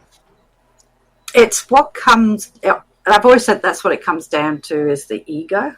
And it's like, we don't understand what it is we're dealing with. We don't understand what they're dealing with on the other side. Ghosts exist.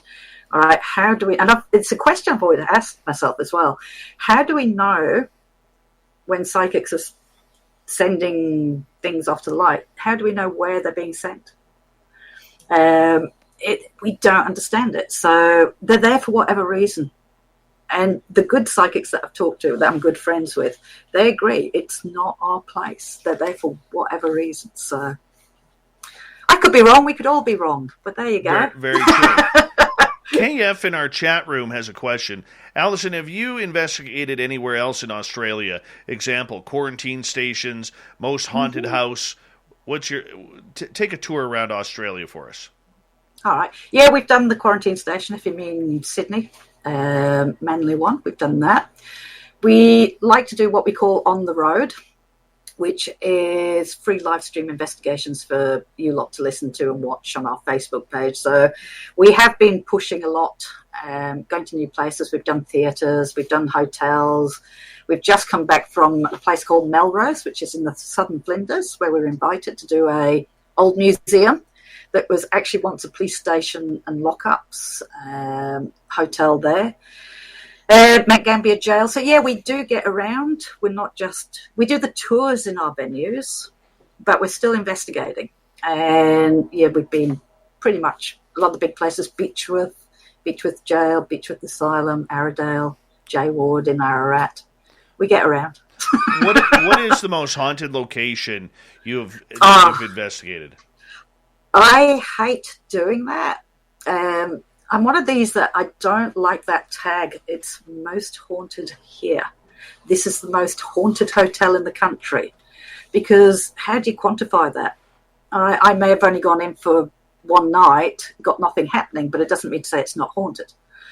So do we get the ghosts to line up and we count them? So it's a tag that I've never been comfortable with as to what's most haunted. Where have I had the most activity when I'm researching was actually in America. So again, West Virginia Penitentiary was one of them. Licking Jail was another. Here in Australia, probably because I'm in them all the time, my own venues, Zedward and Tailem would be top of my list for having the the biggest activity out of all the stuff. Mount Gambier Jail, which isn't my venue, that's another jail that's down south to me that we were at. That again was we didn't think we got much, but you listen back and it's almost again that chatting and that whispering going on. So I think, places are haunted. It'll either be active or it won't. And somebody might say Zedward's the most haunted for them because they had something that night. Some people go, didn't get any at Zedward. Talem's most haunted because they just happened to have the stuff happen to them on that night at Tailem. So depends when you go in, I guess. No, that's just my view. That's just my view. Again, I think that's a great view though, because you can't judge every place. You can only judge what happens to you, and I think that's a very, very fair comment going on, and I think that's very cool. Alison, we're about 20 seconds away here from going to break here at the bottom of the hour. I love the comment by Jules Rules, basically saying that he had his butt grabbed in the shower at quarantine station. Oh. Yeah, that's quite an interesting place, though. Well, we're going to learn more of your favorite hauntings. your favorite evidence that you've caught, and much more questions from our audience here. We may even get into a little bit of UFO talk, since I know you like UFOs too, but maybe just a tad. Alison Oborn is our guest tonight. Her website, AdelaideHauntedHorizons.com.au. We'll be back with more Spaced Out Radio when we return.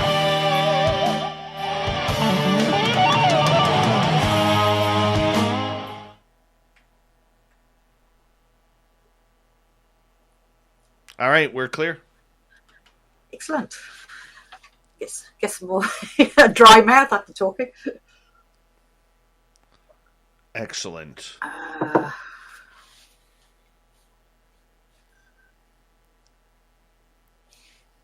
Catch up with some comments. Oh, they're loving you tonight. They're loving you. I try not to look at. I am sorry to anybody watching. I try not to look at the comments because it kind of throws me off. I like to look at them afterwards, going through. Hi, Rex. How are you? Good night, gorgeous magic maiden.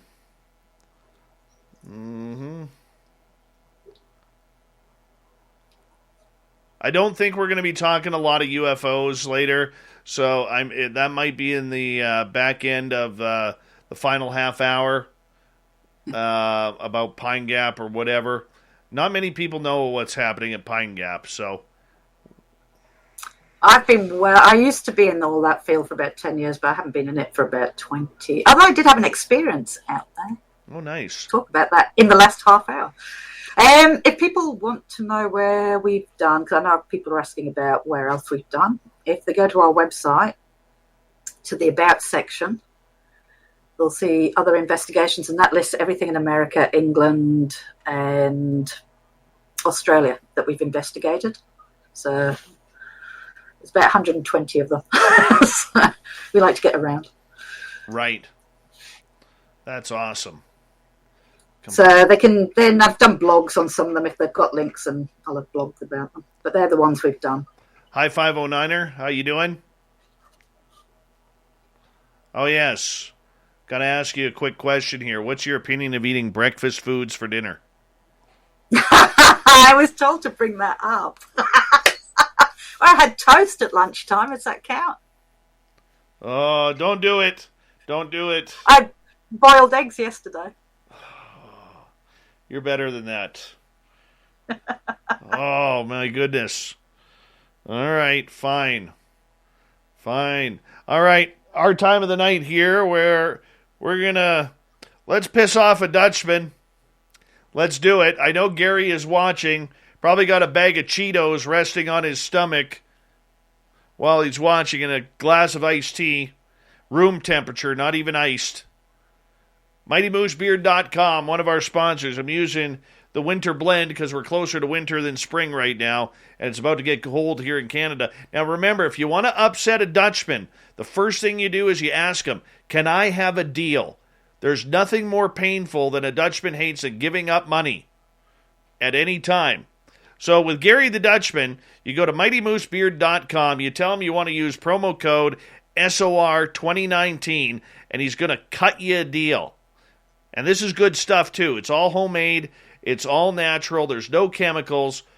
And all you do is put it in your drop box. You pull that hair that's pulled out of there. You drop it into your hand like so. Then you just massage it in. Just massage it in. Right like that. Makes you feel good. It's good for the hair. Right? Ladies, it's even good for you. It's not just for beards. If you want to... Oh, yeah, and the mustache, too. Thank you. Great. If you want to, use it, because you got all this stuff on your hands still, you just rub it into your hair. That's it. It moisturizes your hair, helps really control split ends. If you got nice hair, just massage it in. That's it. Gives you a nice sheen. And it feels great. It smells great. Go to MightyMooseBeard.com. Remember, if you want to piss Gary off, all right, if you want to really upset him, tell him you're going to use promo code SOR 2019, and he will get really upset. He's grinding his teeth just as we speak about this right now. Can't handle the fact that I'm telling people to get a deal. He's like, I'm Dutch, Dave. I want to make as much money as I can off the people. And I'm like, no, Gary, you can't do that. You can't be Dutch to be on Spaced Out Radio. And, that's just the way it goes. MightyMooseBeard.com. Tell Gary you want to use promo code SOR 2019, and Gary the Dutchman will help you on out. There we go. Sorry about that, Alison. Had to get that out. Good. Gotta get it out of your system. See? There's one pissed off Dutchman right there. Gary the Dutchman. He's upset right now. All right. His beautiful wife is probably just shaking her finger at him. Gary, you're Dutch. That's what she say. By the way. And Magnus Magnuson, good to see you, my friend. Thanks for coming on in. And Rex Goodrum, welcome back. Thank you to Ozzy Steve, Spooky, Cat Chaser, Kaysen, and Smithy for the awesome super chats. It's a great way to support what we do on this show each and every night. And we're going to kick it off here at the second half of the show right now.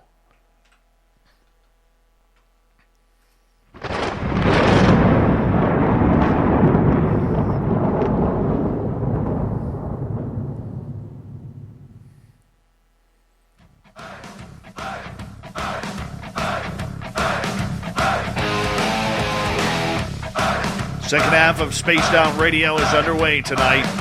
My name is Dave Scott. Thank you so much for taking the time to join us. We really do appreciate earning your listening ears. Want to remind you that if you miss portions of this show or others, check out our free archives by going to youtube.com/Spaced Out Radio. Just do old Davey the favor, hit that subscribe button.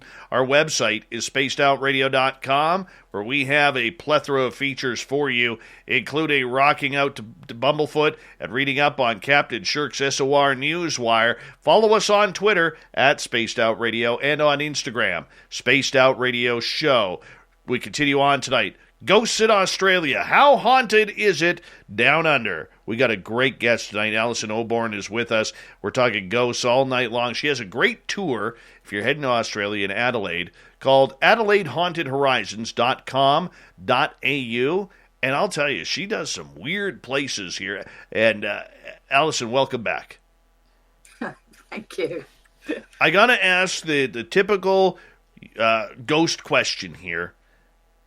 What's your scariest encounter that you have had while ghost hunting? Scariest or most intriguing? I don't really get scared anymore. But one of the unnerving one was actually in Margam Castle in Wales. We had gone up. There's only two of us. I hire the places just for two of us, get rid of tours and stuff. We'd gone up and we'd gone into this very, very back room. So the only way out is through three other rooms, down the stairs, out through the castle. And we were up there and we started to hear heavy male breathing in the room. We're doing it, no lights or anything like that in there. And the swishing, that swishing of material that you hear when somebody's moving. And you could hear it circling us in the room. That was probably the most unnerving because you knew how far it was to get out. And the most memorable would actually be the Adelaide Gaol. The one that as I said, I'm rational. I will try and rationalise things. And back in 2007, we had two documentary makers come in and they wanted to make a documentary on the ghosts there. They didn't believe in ghosts, but they knew it'd be a good one to do. So it's my job to take them around. And the jail at that point was at threat of being lost. The government were going to close it down as a museum back then. So we needed the public on side. So I hedged my bets. I said, I'm just going into the office. I'm just going to go and get a torch. And I went into the office and I went, please, if you can do anything, please do it tonight because we need these guys convinced and we need to keep your home open. All right. So it started in one of the yards. One of them freaked out because he said he thought he felt his cheek being stroked. And he said it wasn't a breath of air, it wasn't a cobweb. He could feel the fingers, but it felt feminine. It got better when we got into this other building. So I'm standing on the stairs and I started talking about the ghost that's been seen in there, which is of a guard. We call him Sir, out of respect. And just started talking about him when we started to hear heavy footsteps coming across the gantry upstairs from around the corner. And there was no guessing it. There was no going, was that a footstep? This was the click of the heel squeak of fresh leather as the foot lifted off again, and it came to the top of the stairs behind me. Now I'm standing there going, yes, because their jaws dropped. It was that definite. But I didn't expect what happened next, because it started to come down the stairs. All right, this is the most mind-blowing event I'd ever had. You could clearly hear heavy boots coming down the stairs towards us. There was nothing to see. There was no person. It walked between me and another guide, and footsteps sound boring until you have the sound of somebody walking right past you and there's nobody there. As I said, you could hear the leather, like fresh boots. The two documentary makers stepped aside because they said later they felt like an authoritative figure was coming through and they had to let him through.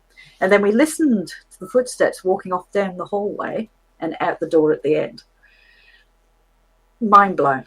Absolutely mind blown. That would be, however hard I try and rationalize that and try and find a rational explanation, I haven't yet.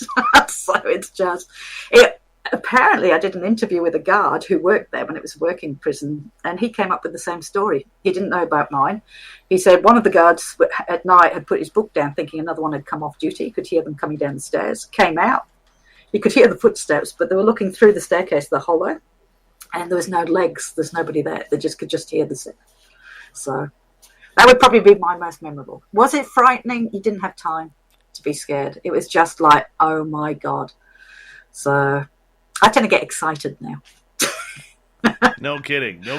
Question coming from KF. Alison, do you know or have you experienced the like of the Min lights in the desert? I haven't seen the Min lights. I have had a weird experience out there. I was just talking about that, mentioned that earlier. I used to drive. My old job was relocating those camper vans or mobile homes. I don't know what you call them over there. But my job was to take them back to base, go and get them, drive them back to base. And I had gone to Ayers Rock, or Uluru, as it's now called, to go and pick up a van. And I was driving back through the desert, what you would call the desert. It's very old. The one thing that you do get the sense of out there, by the way, is it felt ancient. You feel it out there. And it was getting dark, and we're not supposed to drive at night because of kangaroos. You've got a problem with kangaroos and scrub cattle out there, so you don't want to be hitting it with the van. And I pulled over because there's nowhere to stay. You just pull over at the side of the road to sleep. And I was just like getting ready to sleep. Now, earlier, just before that happened, I actually watched what looked like a star, but it kind of came in bright and then it went out, but it didn't move. It didn't drop like a meteorite or a shooting star. It was very different. And then as I'm driving, there's another one to the side, just came in and then went out again. So I thought, well, that's curious, but that's fine. Did the curtains on my van, started to get ready with the sleeping bag, and then suddenly the whole van just went poof and lit up. I have never had this. I've seen it in Close Encounters of the Third Kind. Never had it happen. Now, the light was coming from above. It wasn't coming from a spotlight from somebody looking for kangaroos. This is out in the middle of nowhere. And, yeah, I didn't hang about. I just got back in the driver's seat and I thought, I don't care if the scrub cattle, kangaroos, I'm going to be driving it out of there. So there's no missing time or anything. It was literally stop getting the sleeping bag out and I'm in that driver's seat and I'm out of there until I get to somewhere where there's I was looking for somewhere with trucks and parks. I could park with them after that. So yeah, great fun days, but not the Min lights. That's the closest I've come to having something weird out in the desert. So all right, let's move on. Sinister Vax is wondering, have you ever been to a place so scary that you had to leave ASAP?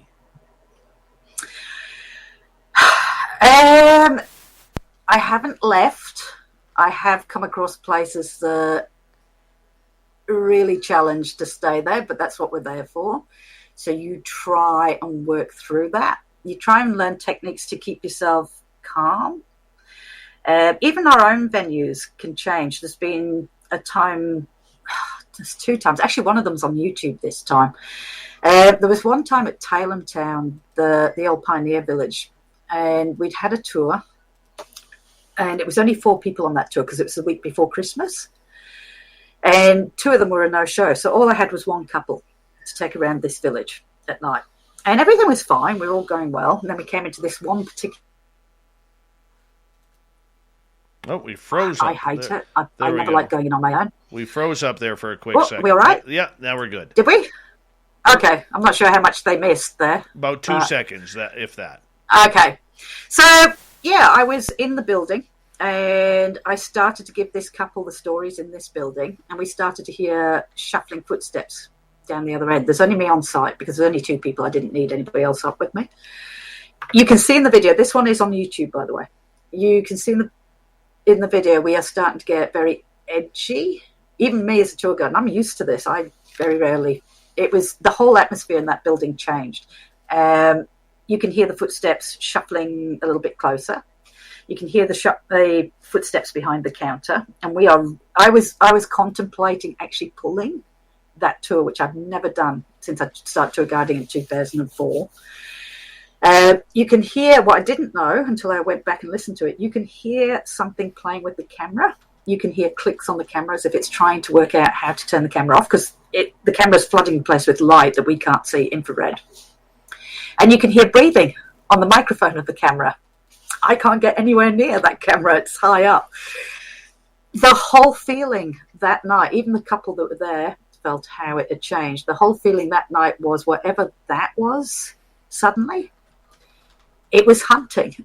It felt extremely, extremely predatory that night. That's the best way I can describe it. I've never felt that in my venue. I've been there 11 years until that night. To the point where I threw the camera in the back of the car. I didn't bother dismantling it off the tripod on the back of my car. And I said to the couple, do you want to just hang on? Because I'm just going to put the alarms on. Put the alarms on at the village, and we all drove out the gate at the same time, because there was no way I was going back into that dark village that's kind of 115 buildings on 15 streets on my own, knowing there's nobody else in the village but me. I've seen it there. I know it's there, and it's just no way. A very different feel that night. So that's the closest I've come to leaving as soon as possible, to packing up and just going, we're pulling the tour. It felt predatory. Didn't feel nice at all. Don't know what it was. Don't know why it was different that night. So it's one of those things that, I mean, just happens. I think we need to, assume too that there are times when ghosts are going to be upset with other ghosts. Yeah, and sometimes I wonder whether, it's very well going into these venues, but it's like I explained to people, you're on these tours. We may not be dealing just with what's at the venue. They can bring something in. If they've got dead relatives, they can actually bring stuff in. If there's been accidents in the area, I've had that happen too, where it's gone a little bit different to what we were expecting, because it's not with the venue. We're sitting there, we're calling out with all this equipment to talk to somebody. Then is it always the people that are with the venue that actually respond to that? So, isn't that the truth? All right, let's move on to another question here. Narda is asking, Alison, what do you hear on the technology that you use? Okay, what do we hear? Look, we use a lot of stuff. Most of what's out there we've probably got, because we want the tours to be able to touch and feel it. I don't always say it's relevant. I've got to the stage where I don't knock anything anymore, and I'll get into what we've heard. I don't knock anything anymore, because at the end of the day, we're using this day in, day out, and whether I believe it's a broken radio, I'm not going to talk ghost box here, or something's managing to manipulate it. I've stopped trying to make that call, because we have had weird stuff come out of it that would say that there's something else going on. One of them was on a 2-way radio, so which you don't expect. We had a guide at Tailem who, whatever was there, did not like him, and I don't know why. And he was never comfortable there, and he had been taking a second tour, and he'd let the tour go, and then he was supposed to come back to me to take a tech talk, like talk about that equipment. He never turned up. So I got two-way and said, Ash, are you coming anytime soon to give this talk? And he was really flustered because he said on his two-way, one of my other guides who was sitting right next to me, never called. One of the guides, whatever it was, had mimicked his voice and said, Ash, we're finished at the shop. We're now over at the Peak Railway Station, which is the furthest corner away from where we actually were. So he thought he was running late. He said, yeah, no problem. I'll go there now. And he said he rounded into this street and it already didn't feel right. Got halfway up and realised there was nobody there. It's almost like it was trying to segregate him away. Remember this, we're all on the same channel. So we should all get the same message coming through our two-ways. And it was only him that got that message, and it mimicked the voice of one of my guides to do that. So I've given up trying to judge now. It seems if it's electronic, it seems to be able to manipulate it. Ghost boxes, we've had good results with that. What we hear on the technology is I ran a ghost box in another part of that asylum, and it's stuck on a cookery show. I thought, yeah, it's just a cookery show. Got it started again, took it home and listened back to it. There's actually an under voice I didn't hear at the time, and the under voice is a male voice that comes through and goes, hello, is that Alison? Oh, so I'll just put that down. So we do get stuff coming out the ghost box. We do get EVP. One of the best EVPs I ever caught was in the asylum, and it was a child's voice as we were packing up. Saddest one I've ever had. And it's a clear child's voice that comes over mine that just goes, they took off my clothes. Oh, no. Like that. And that's what they used to do, because you can kill yourself with a shirt. So they used to take all their clothes off them before they put them in the cells. If you've got a sick child, it's not going to be conducive. So, yeah, it's the saddest one. I'm going to try and put that up at some point so people can have a listen to it. So I've just got to, I'm behind on video and stuff with running a business as well. It does happen. All right. Crow Creek is asking, have any spirits ever followed you home? No. Look, in 30-odd years. Maybe once. There's always that exception, isn't there? 30-odd years. And I have been to some pretty bad places, both overseas and here. My house is beautiful. All right. I've never brought anything home except once. And I don't think it was a bring home. I used to say on my tours, hey, tell them nothing ever follows me home, you're fine. And then one night, just one night, I was lying in bed and this shadowy figure went past my bedroom window. And I live out in the middle of nowhere. There's no roads come past me.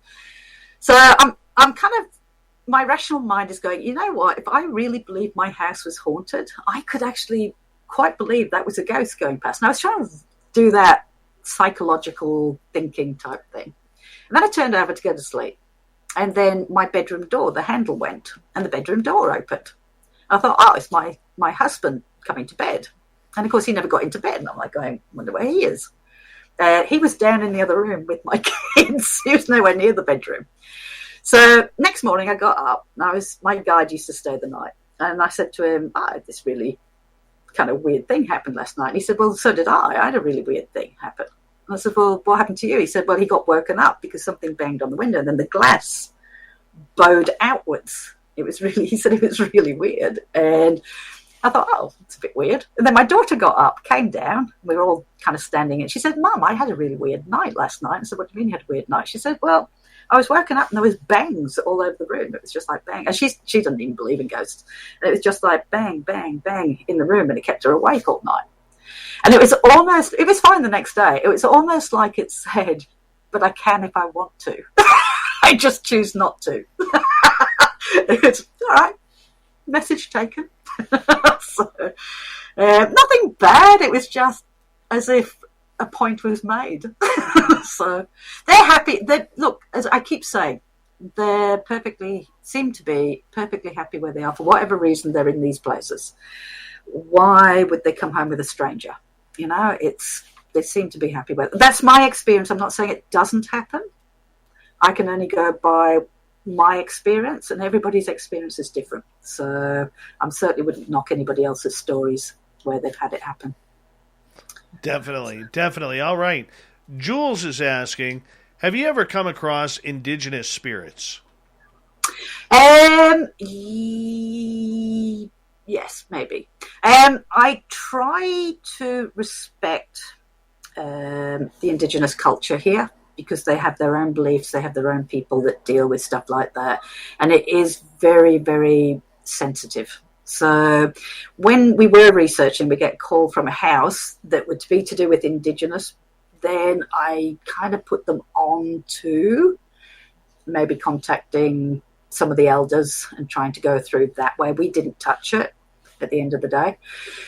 Have I ever come across it?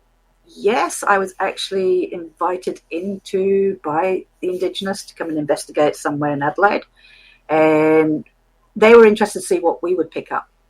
And it picked up pretty much what they were experiencing, and it picked up, I don't want to go into too much because it was a private one, but it backed up and it made them feel a lot better as well because it answered some questions for them that they were worried about. So another one, I did a uni theatre, and we actually saw, we had stuff happening in the theatre, which it's fairly modern theatre, nobody died in it, but they were having things happen.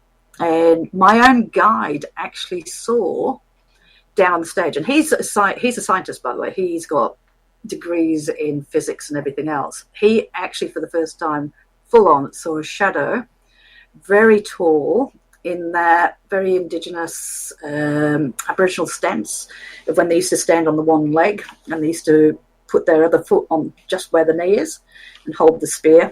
It's kind of a very famous stance of theirs, and he said he was looking right at it and then it just vanished. And it turned out that was a very important indigenous area where the uni is. So have I gone out my way to investigate it? No, I respect their culture. And I respect their culture is there to deal with any troubled spirits that haven't gone on their journey to where they should be. Makes a lot of sense. Michael is asking, have you ever seen a full-body apparition or shadow people? I've only ever seen solid shadow people. That's the only way I've ever seen them. So, yes, that one that was in my face, for those who weren't listening earlier, I had one right in my face when I was doing a tour. Thought it was a guest. Solid black shadow. Same in Tailem, the Pioneer Village. I was taking a tour there one night, and we've all got to have that defining moment, don't we, before we're definitely sure there's something there. And it was a weird night. Everybody was quite nervous in the church, and one person got quite sick. People were being touched, poked, prodded in there, and one person got a little bit nauseous, so they were taken out to the car park. And I was just chatting to the tour, and one of the tours started to sing a hymn. And I thought, you know what? If anything's going to happen, it's going to be around him. So I got my camera. Have you ever had that regret? You should never do something. I got the camera and I turned it towards him. Now, the camera is normally turned to the door that we all come through. While I did that, we all heard somebody come through that door. Two of us saw it walk in. I'm standing there watching the silhouette of a man, about 6'3", probably. He's quite tall, very lean. Walking through that door, just a solid shadow of a person. He went into the back corner, and that's where I lost him in the shadows. Now, he was the same build as my guide, so when somebody asked me what was that, I just said, don't worry about it. So it's just Ash, my guide, coming back in. I was saying, that's just you, Ash, isn't it? No answer. Ash, that is you. No answer. Got my torch, and there was nobody there. And then you'll see how excited I get. It's just like once I knew what I'd seen coming in, full on. Wasn't out the corner of the eye. It wasn't like brief. I watched the person walk in. I thought it was a real person. But I've only ever seen them like a solid dark shadow. I've never been lucky enough to see a full, I don't think, there might have been one. I'm just suddenly remembering stuff here. I've never actually, apart from maybe once, seen them as a full body apparition. All right, we got 45 seconds left. Let's get to another quick question here from Crow Creek. Is there any certain time of the day you get more activity? No, when we were researching, obviously tours, we tend to focus at night, so we get a lot of stuff happening at night. During the day when we're researching, we used to go out and do daytime stuff because we wanted to know, do you get as much during the day as you do at night? And we found that if the place is active, if the place is haunted, you'll get as much on the equipment as you will at night. EVPs. I've got EVPs from daytime. that, yeah, it's the same, basically. But we prefer to do it at night because the world goes quiet and you don't get that contamination of birds. And we're going to be 45 seconds. I've probably gone over, haven't I? No, you're perfect right there. I get going. We have Alison Oborn from Adelaide, hauntedhorizons.com.au down in Australia. We have her for another 30 minutes here on Spaced Out Radio to kick off hour number 3.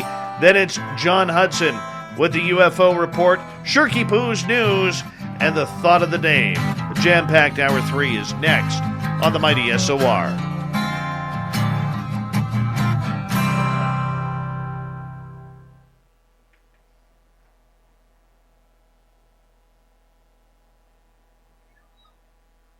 All right, we're clear.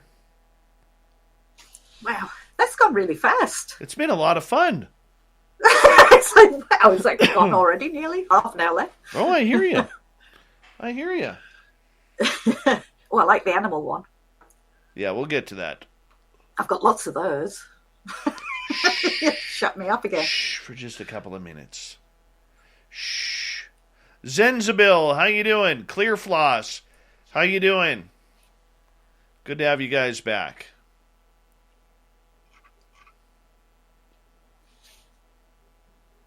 All right.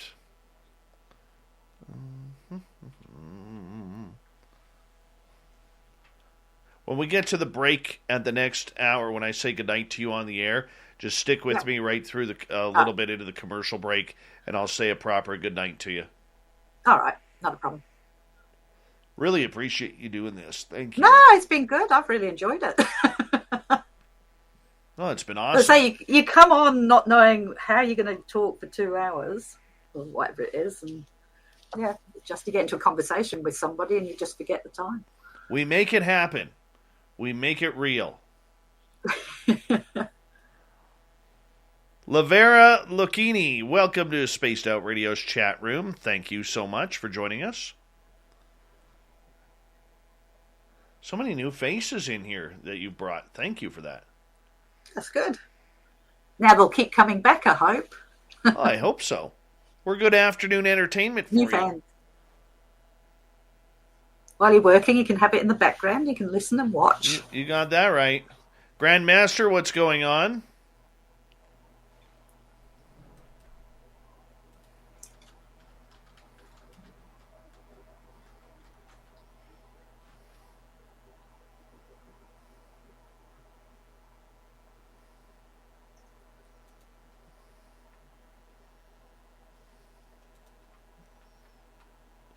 It's 3:30.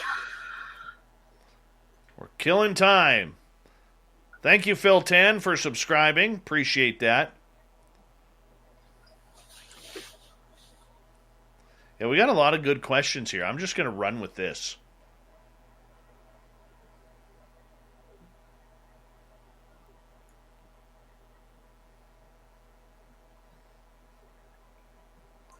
Lots of strong questions from the audience here. It's good. Chillin' Villain, good to see you. Oh, Grandmaster's going to have a scotch. I think I'm going to need one after this too. Join you. Oh, yeah. Well, thank you, Zenzabil, for bringing over Lavera. Appreciate that. I'll have a sip of water for you, buddy. Cheers. That's what I'm drinking, sadly.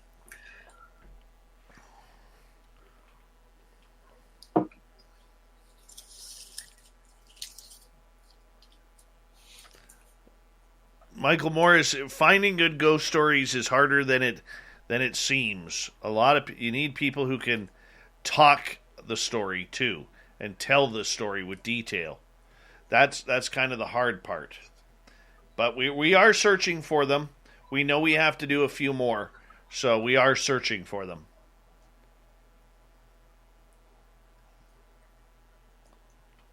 This has been wonderful. Wonderful tonight.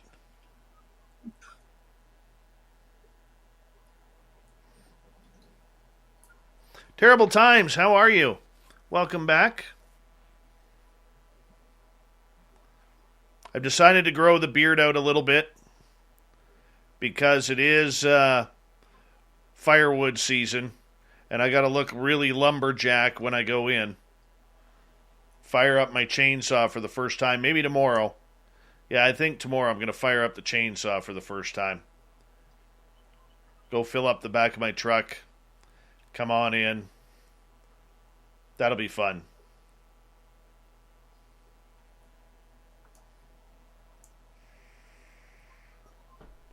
We got about 90 seconds.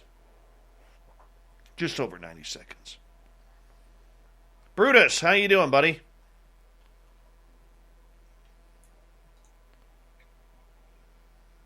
Yes, I do have a still chainsaw. I just hope it's not windy tomorrow because it's really windy today. And you don't want to go fall trees in the wind. That sucks. And the other issue that I have is my entire tree area where I went my last couple years is all now burned after the forest fires this summer. So now I have to go find a new area to find trees.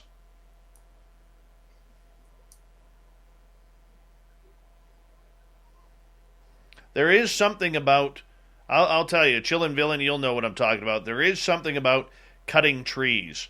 You know what I like is when you hear, like when you're cutting the trees and you hear something really big that you cannot see moving around your tree line where you're cutting. I had that happen not last year, the year before, where we were cutting into this area, and up here they allow you to cut all the dead trees because those are what start forest fires. Yeah. And there was something big walking through. I think it was just a big moose. Definitely wasn't a bear. Owner, thank you for coming on in. All right, guys, we're about 15 seconds away. Thank you to Ozzy, Steve, Spooky, Cat Chaser, Kaysen, and Smithy for the super chats. It's a great way to support what we do on this show. Here we go, everyone, with the third hour starting off right now. Get your horns up.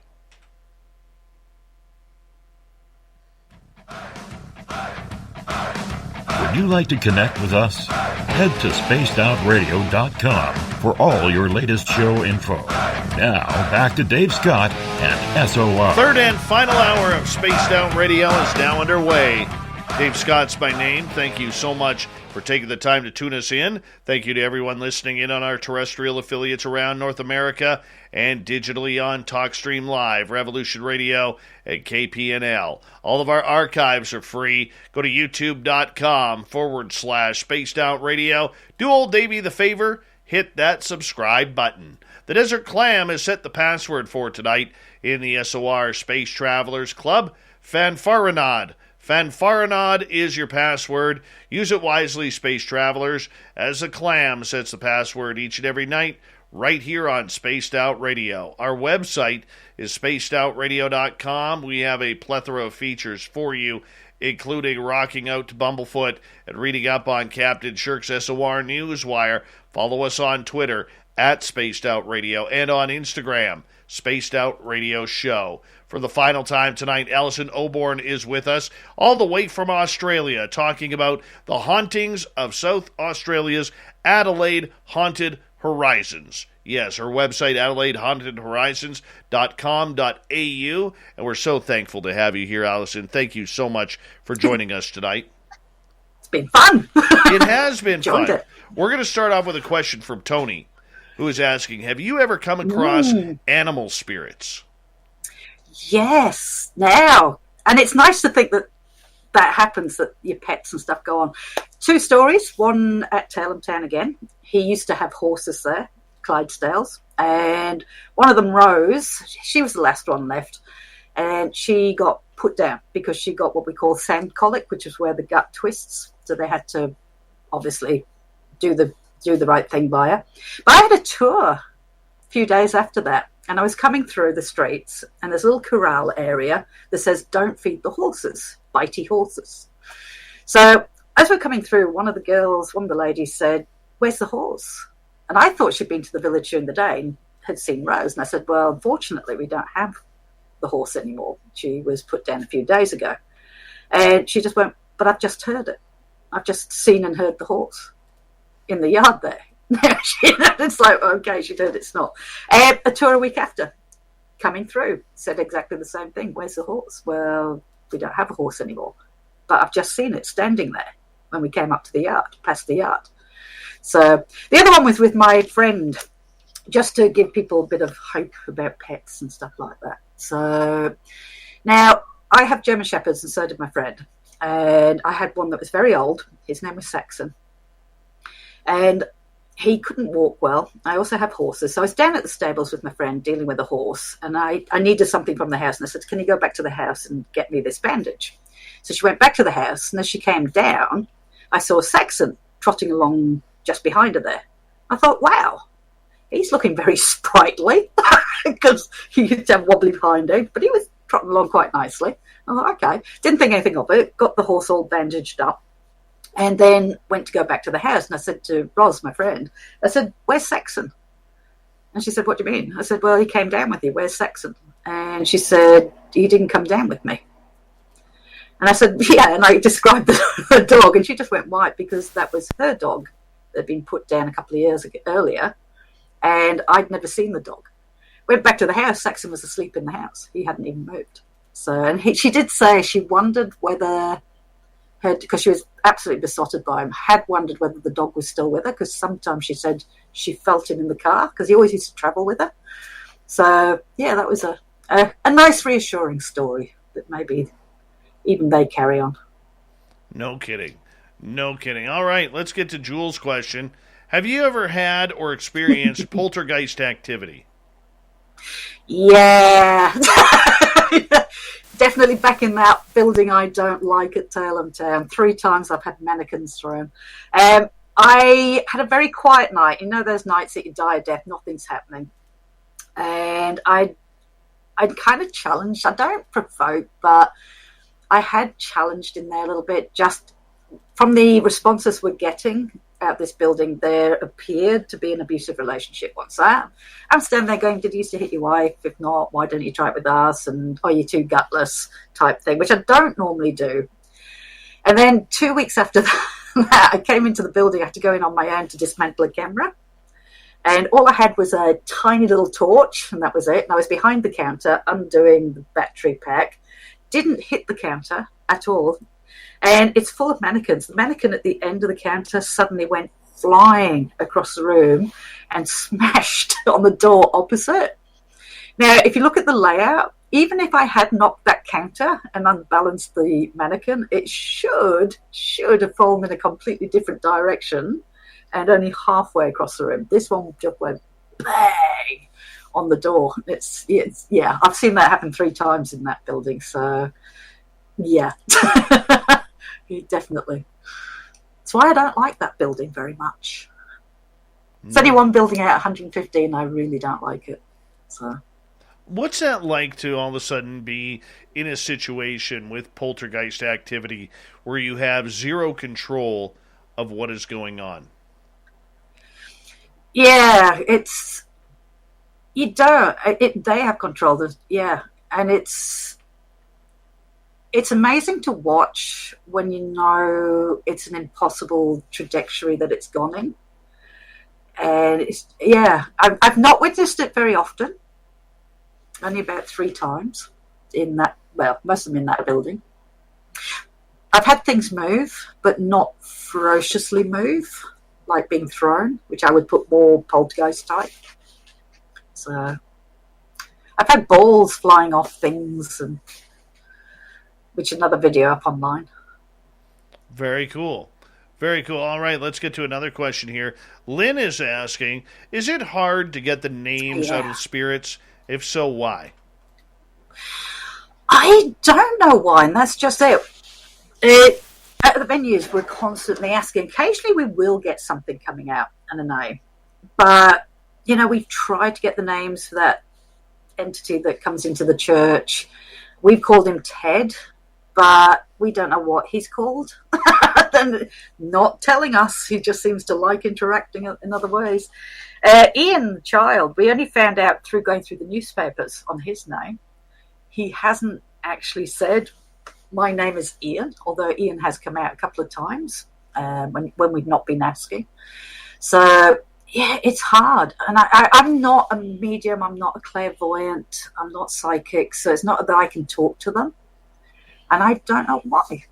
Even when I've had family loved ones coming through, what's your name? Doesn't say. It just gives kind of meanings and messages that mean something, but never seem to give the name. So, exceptions to rules, I've had a couple, but largely, yeah. Does that bug you? Yeah. I keep saying to them, I want to be polite. I want to be able to call you by a name. And, you know, it's like you're talking to a stranger. You want to know the name so you can talk to them and get to know them. And, yeah, it does bug me. But sometimes I wonder, do names mean anything over there? You know, if it's energy. I find the same thing with sex as well. Not obviously that, but, you know, we ask the question, are you a man? Are you a woman? And I rarely got an answer to that.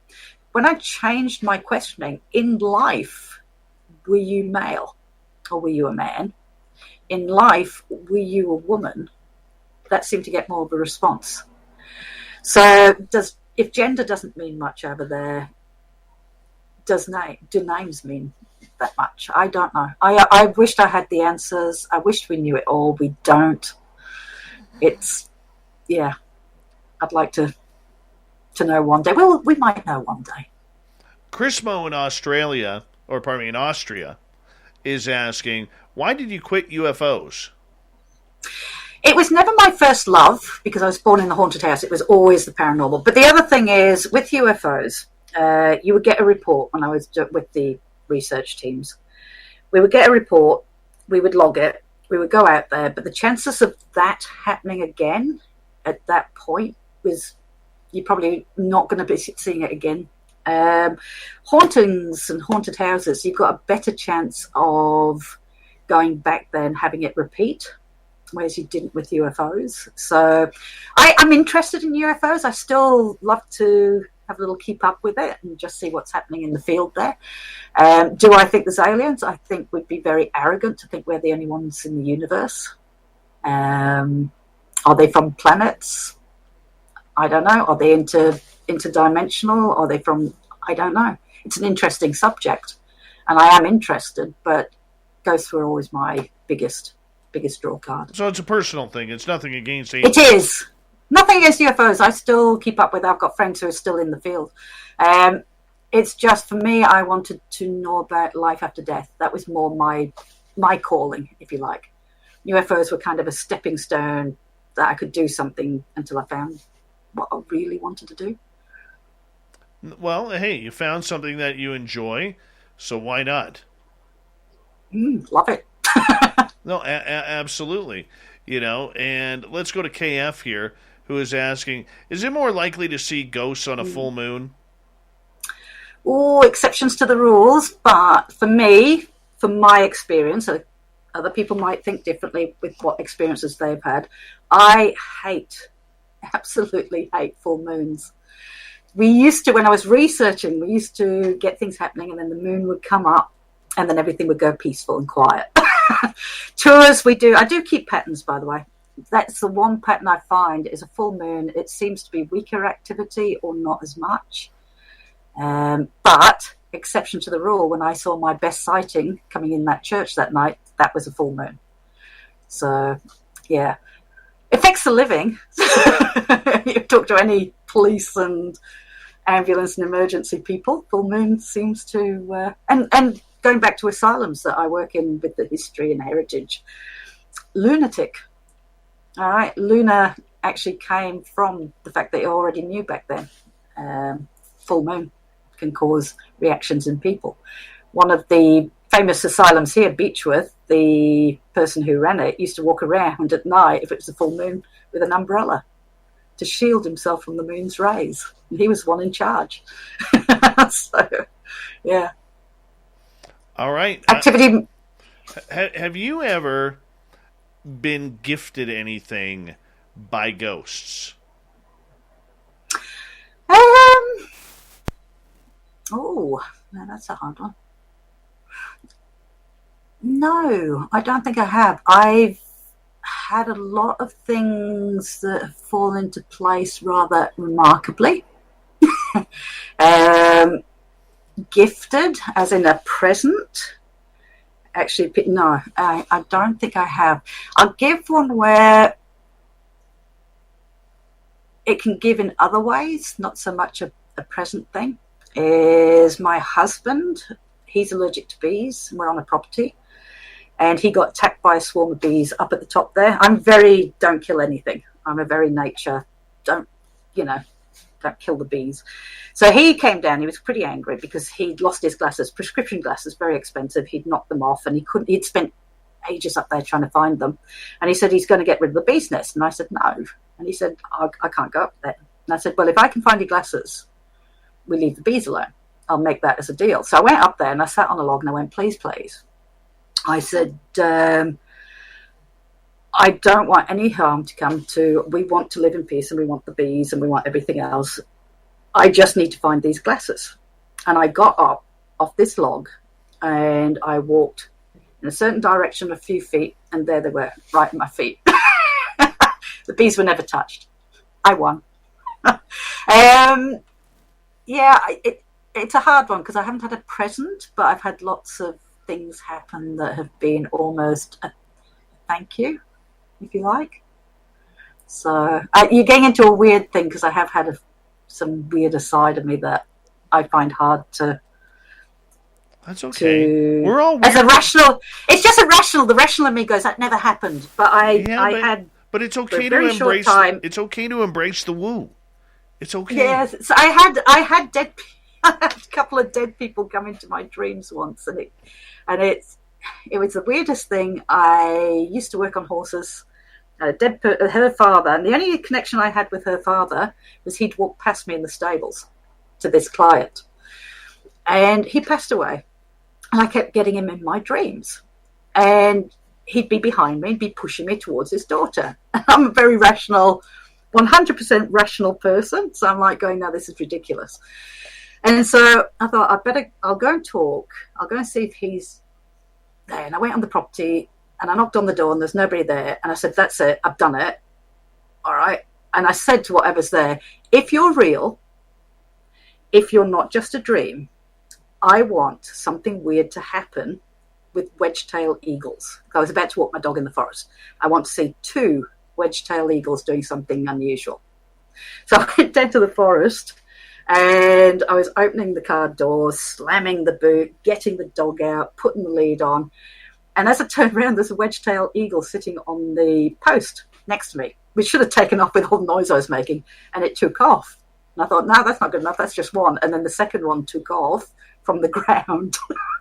And it was like, oh, God. And I felt I had to, and it's the most embarrassing thing to do is to go up to one of your customers, all right, and say, hey, I've got your dad in my dreams, your dead father in my dreams. And I thought, I've got to do it because I made that pact. And I did it.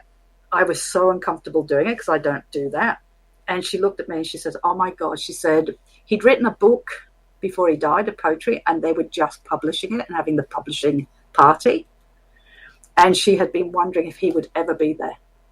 And it's like, well, I think he is. And I've had lots of good things happen after it, as if it's a thank you. Things will fall into place. So I've given, they'll give back.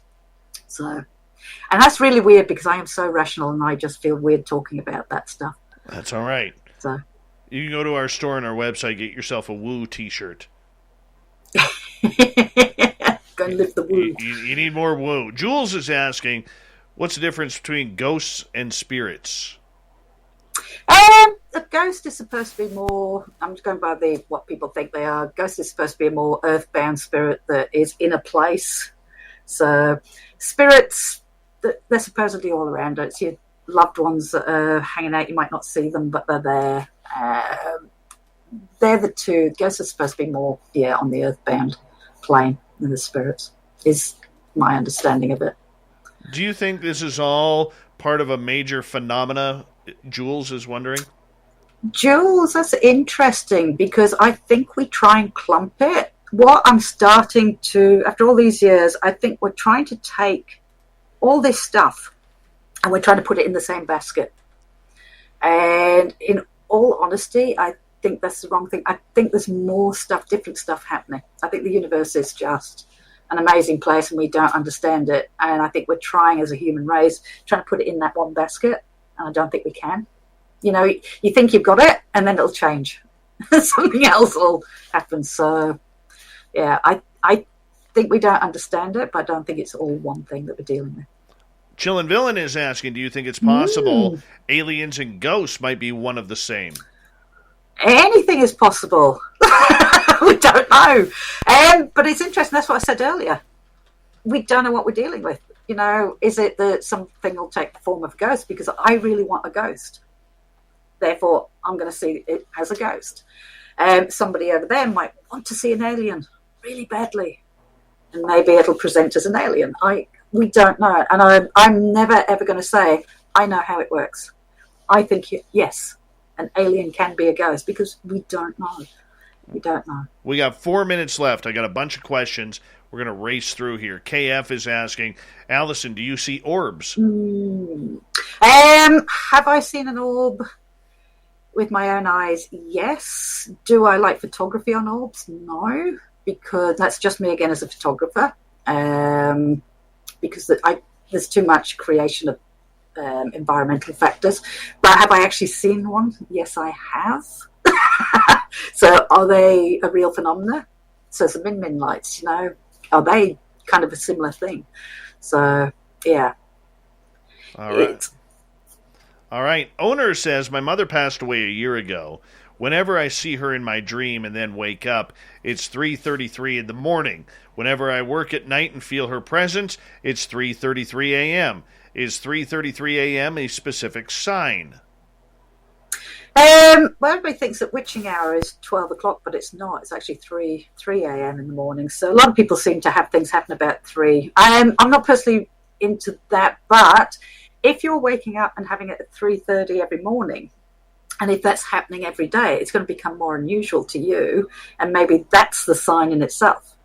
All right, because if you woke up at sporadic times, you just go, it's a dream. But if you're woken up at that time at 3:30 by the presence of your mother or grandfather, then you're going to take it a lot better. You're going to take it a lot more seriously that it's something odd. Does that make sense? I don't know if I explained that correctly. I think it makes perfect sense. Over on Twitch, Electric Gregtar is asking, should the world be ready for any kind of worldwide ghost event? And if so, how? Oh, I so wish. Hey, look, the ghost has just blurred me out as well. We've been trying to prove that ghosts exist for about 100, probably longer than 150 years. And nobody has really definitively proven that ghosts exist. And I think nobody's going to take any notice of it until the science community does. They're not going to look into it. It's all woo-woo, a lot of it to them. I don't think, sometimes I wonder if we're even supposed to know, if it's our thing to know. Maybe we do have to just pass over before we know for definite. Do I think there's a big ghost thing coming? Personally, I don't. I think it'll just trek on the way it does, being the mystery, and I think it will come down to our own personal experiences on that subject. And I think that's probably the way it's meant to be. Alison, I want to say a big thank you for you coming on Spaced Out Radio over here in North America for us to learn about ghosts in Australia. It's a first for us to talk some ghost hunting with people over there. And you were just wonderful, a complete delight for me and the audience. Do me a favor, tell everybody where they can find your ghost tours. All right. So, you've said the website, hauntedhorizons.com.au. A lot of the stuff we do, which is live streams and stuff for you lot guys, it's on Facebook. So Adelaide Haunted Horizons on Facebook or YouTube. We have a YouTube channel, which same name. You'll find us. We're actually doing a charity event. If anybody wants to tune in on Saturday your time, we're doing a big charity event, 8 hours. It's free. It's online. It's on YouTube, our YouTube channel. And we're raising money for the cancer council in Australia because we've all lost, obviously, some of us lost loved ones. So we've got a whole lot of speakers, some from your country, some from ours. So if anybody wants to follow us on Facebook, you'll find that there. What a pleasure to get to know you. Thank you so much for coming on fun. Spaced Out Radio. It was a lot of fun, and it went by I've enjoyed it. very, very quickly. It really did. It really did. And big thank you for you coming on Spaced Out Radio. Alison Oborn, once again, website, and I just lost it. Oh, there it is. AdelaideHauntedHorizons.com.au. Coming up next, we have the fedora-wearing John Hudson with the Unbiased UFO Report. We have Shirky Poo's news and the thought of the day, if we get to it. Spaced Out Radio continues in the final half hour next.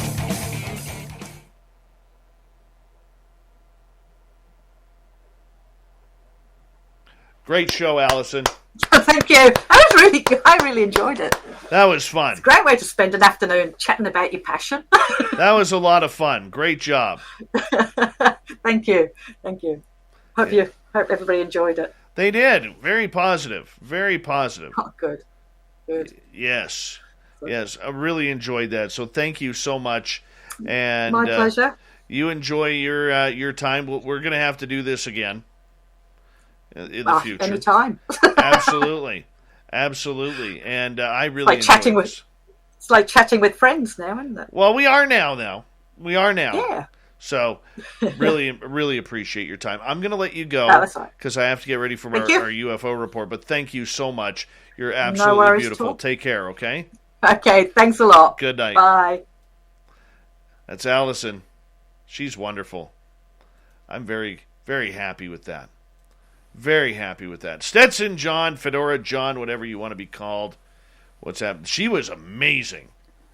But the thing was so great about her was that not only was she very knowledgeable, very pragmatic, and appeared to be, very thorough and honest, but she had so much passion and love for what she's doing that it just made it so much fun to listen to her. Yes, definitely. I would agree. And very level-headed, not too high, not too low, just very calm and smooth. And this is what we got. Believe it or not, it's all up to you whether you want to tune it in or not. Absolutely. I really that spider she was talking about, Dave, that's a hunter spider. And they're like, they get like this big. And I had a friend who was driving in Australia and he put down his visor and there was one sitting on his visor right in front of his face. He nearly crashed his car. But the funny thing is they're not poisonous.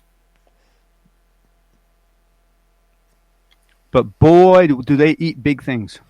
All I'm saying, man, if I come across a 9-inch spider in my car, I'm blowing that prick up. Okay, the entire car has to go. It's gone. G West, how are you? Good to see you, buddy. Someday I'm going to go to Australia specifically to get over my issue with certain insects and reptiles. You're gonna die. You're gonna die. Do you know about those little tiny ones? Those little tiny squid that are invisible? Like they're so small you can't see them, and they're in the ocean. And if they go up your nose, you die instantly. Yes, I've heard of those. That's why you don't swim. They have them there too. Yeah, everything. They have everything there. Anything that can kill you is in Australia. It's like the Walmart of deadly animals. Absolutely. Aisle 5, tiger sharks. Aisle 6, great whites. Aisle it's really 7, astounding. Saltwater crocodiles. Oh, you want to go for a swim in the river? You want to go water skiing? Can't. Bull sharks. Oh. It's amazing. Nope. Like as a kid, you think it's just alligators because you see that Dundee movie and you think it's just alligators. Yeah. The alligators, those are the easy ones. Yeah. They're big and loud. Mm-hmm. No way, man. No way. That shit just kills you. Like in the Olympics a few years ago in Australia and Sydney, when they had the swimmers swimming near the Opera House, and they actually had to have divers, military divers, in the water to push any sharks away. No effing way am I doing that. No. It's wrong. Oh, man. The gorgeous Jennifer Hawkins has arrived. Better late than never. That's her nickname. Eva, how are you? Good to see you. Trevor, what's going on, man? Honestly, I would sooner come face to face with a moose than 98% of the creatures in Australia. Yeah, but the thing is, you live to learn. I was in Tahiti once, and I was talking to local people, and they said you grow up learning. You never sit on the ground. You build your bed like 4 inches off the ground. Like everything's off the ground because there's so many little things they may not kill you, but they can make you very sick. Absolutely, it's a war to survive down there, man. Yeah, G West. I flush my toilet before I go to the bathroom every night now because of a video on YouTube of a giant Australian spider hiding underneath the lip. I saw that, and I do that too now. Yes. The thing was like that big. No friggin' way, man. That's why I'm glad I live where I do, because snakes aren't here. The little garter snakes are, okay? But big snakes, no. Okay, no rattlers, no boa constrictors. They can't live here. It's too cold. And honestly, we have black widows, and we have 5 seconds, dude. Hold on. 5 seconds. Yeah, no problem.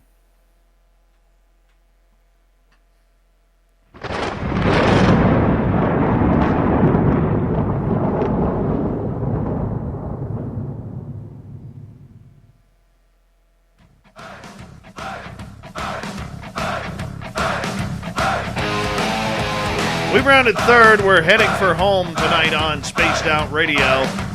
My name is Dave Scott. Thank you so much for taking the time to join us. Really do appreciate it. Want to remind you that if you missed most of this show or others, check out our free archives by going to youtube.com/Spaced Out Radio. Do me the favor, hit that subscribe button. Our website is spacedoutradio.com, where we have a plethora of features for you, including rocking out to Bumblefoot and reading up on Captain Shirk's SOR Newswire. Follow us on Twitter @Spaced Out Radio and on Instagram, Spaced Out Radio Show. Let's get to the UFO report.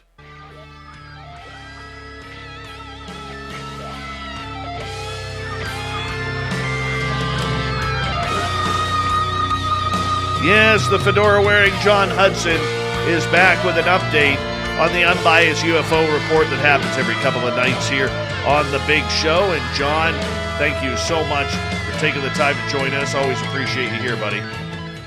Well, glad to be here, and thank you everyone for sticking around. It's been quite an interesting couple of days. Quite a lot happening in the last couple of days. Let's start off with an article on thedebrief.org. That's Tim McMillan's news site. Great publications over there about anti-gravity. What is going on here? Okay, so this is really cool, and this is a lesson that everyone should pay attention to, because at the end of what I tell you, I'm going to talk about someone that most of you know, and who was a major figure in this whole operation. So essentially what it came down to is that there are a bunch of physics lists floating around the internet.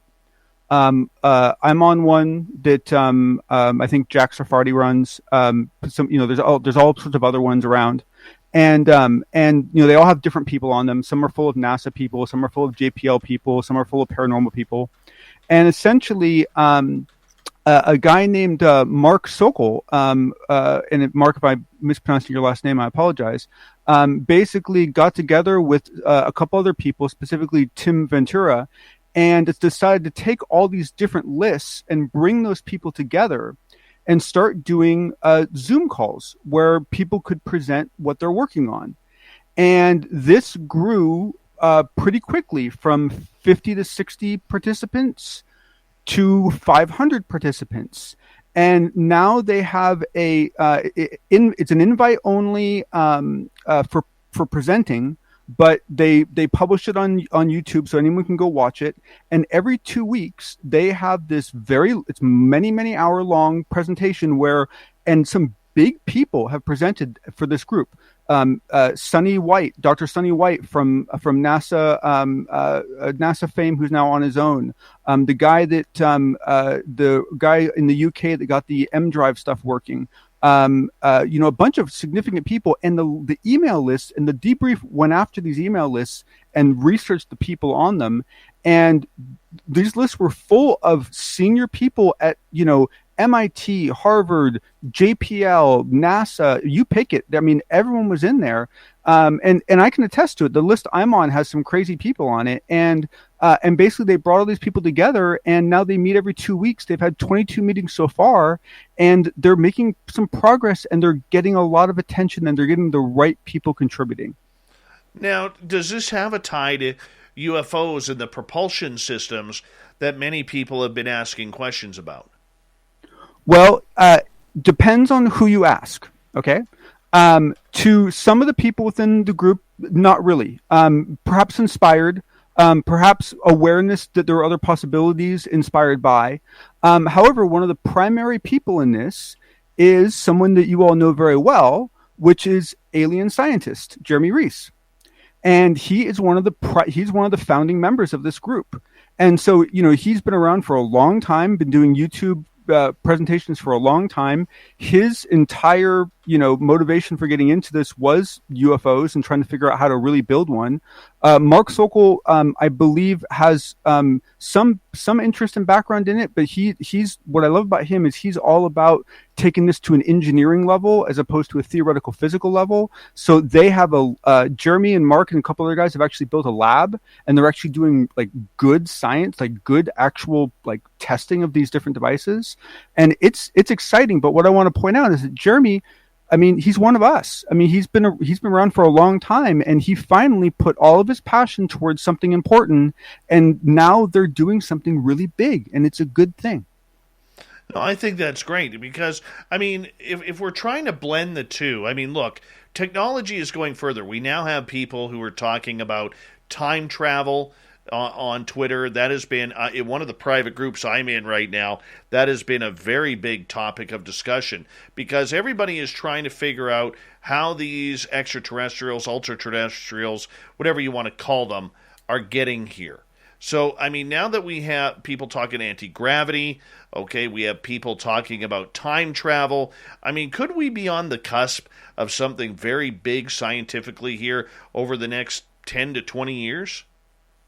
Oh, I would argue before then. Look, like even before this whole UFO thing broke out, in almost every single field of science that I track, there have been independently incredible advancements in the last 5 to 10 years.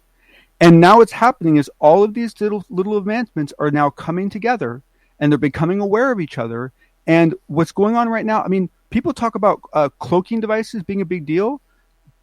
Cloaking devices happen. They're now. Like they don't work like Star Trek. They're a lot more complicated, but you can make things disappear no problem. There's ways to do it with power and without. I know someone who's very close to a fusion project that is making huge inroads. You look at the M drive stuff. You look at the leaner stuff, the low energy nuclear reaction stuff that used to be called cold fusion. There are so many different areas that are just exploding right now. And even without the UFO stuff, it is a one hell of a freaking time to be alive if you care about this stuff. That is awesome, my friend. Now let's move over to another story here where researcher Joe Murgia, who his Brillo pad hairdo is top notch when it comes to UFO Twitter. And he has been all over an interview that happened about former Nevada Senator Harry Reid and his interest in UFOs. What came out of that? Well, this is just a really quick, another great example because, people have been complaining about this lull in information and so forth. And, and they've been using it as an excuse to go after each other. And what Joe has done is what everyone should be doing because there's been a crazy amount of stuff happening for the last year or two. And the truth is, most of it, we've barely scratched the surface. And so what he's doing is he's going through and he's creating transcripts of all these interviews that were done by significant people all around. And this one is an interview that Senator Harry Reid did for the New York Times in May. And, I'm going to, I can't go through all of them because of just all the crazy points that he makes. But basically, Reid basically goes through and explains not only what his different opinions are, but he gives timelines. He gives guidance to where he thinks things are going to go. He talks about situations he was in. I mean, this is an incredibly detailed interview, and I'll post. My goodness, Joe put down like 20 something steps of things that just blew his mind. But essentially, this is a fantastic interview that I think a lot of us either watched and didn't pay enough attention to or just glossed over. And Joe's using this downtime to basically dig into this stuff. And, this is really good information. For people that have any holes in their knowledge, this stitches it together in a beautiful way. It really does. And the one thing that always frustrates me about former Senator Harry Reid was the fact that he didn't start talking publicly about this until well after his days in Washington, D.C. were over. And, people will say, well, he still has a lot of pull within the Democratic Party and within Washington, D.C. He's one of those, highly respected former senators that still carries a lot of clout, especially in the security and defense of the United States. But for me, man, how much of a difference would it have made if he was the Mark Warner or the Marco Rubio, considering Area 51 is in his state? A lot of UFO sightings are in his state. There's a lot of mystery. It didn't come out until after he was in office that he had visited Area 51 numerous times. I know, and I know this is hard for people to accept, but the truth of the matter is that if he had done half of the things he's done since he got out while he was in, two things were very likely to happen. One, he would have lost all his real political clout. So his ability to actually do anything for the Democratic Party, which was his primary purpose, would have been severely crippled. Or two, to be very clear, there's a good chance he would have ended up in jail. Because when you are actually signed in and read in and active in those situations, the Gang of Eight, they hear an incredible amount of information, and there's a trust level. And if you violate that trust while you're in that role, boy, man, all hell and damnation will come down on you. No, I understand that, but he still could have got the topic out. He still could have. No, yeah, agreed. Right? No, I agree. And it would have had a lot more clout if he would have said, look, we got some things out there that we can't prove. If he would have had this same message while he was in office, it would have been a lot better. He's the guy who's been going after this story for 30 years. 30 years. Yep. And in my opinion, he's the guy, along with Robert Bigelow, who saved Bob Lazar and saved Lazar's butt. Now, there's a lot of ties here to what is going on. And I think he really knows what is happening. I fully agree with you. He's not going to come out and say, anything that is NDAs, which are lifelong, that he will ever speak up publicly. And it's too bad because, it's like being so close yet so far away. But, he owes it. These were the people who elected him to do this. He owes it, in my opinion. Well, the thing that's hard to remember is that the other things he was doing, the other stuff that he was doing for Congress and for the Democratic Party, were always a higher priority than this issue. It was always a higher priority than this issue. That's sad when it's all about the party and not the people. But that's today's politics, unfortunately. Agreed. Do we see any more coming out of Harry Reid or any of the names here in the near future? I would ask you. I think I would phrase the question a different way, and that is that are any of them going to stop before they pass on? I would argue that each one of these folks are going to continue to just occasionally give interviews and leak out more and more information, and will get more bold and will get more confident that they can do so until someone slaps them back or until they pass on. And so my guess is that we will continue to hear from Harry Reid for some time. It'll be interesting, though, because in the end, the question now becomes, who's going to be the next Harry Reid? Is it going to be Mark Warner? Is it going to be Marco Rubio? Is it going to be someone completely else who has a real interest in this subject? Yeah, it won't. My guess is it won't be anyone that we currently know about. But to be honest with you, I haven't actually looked closely at who the Gang of Eight is now, who they've been in the last 10 years, and made any kind of guesstimates on where each of those individuals are going to go. Because you got to realize Rubio is going to only do it as far as he believes it helps his presidential chances. If he thinks any of it gets in the way of his chance of becoming president, he won't touch with a 10-foot pole. Very true.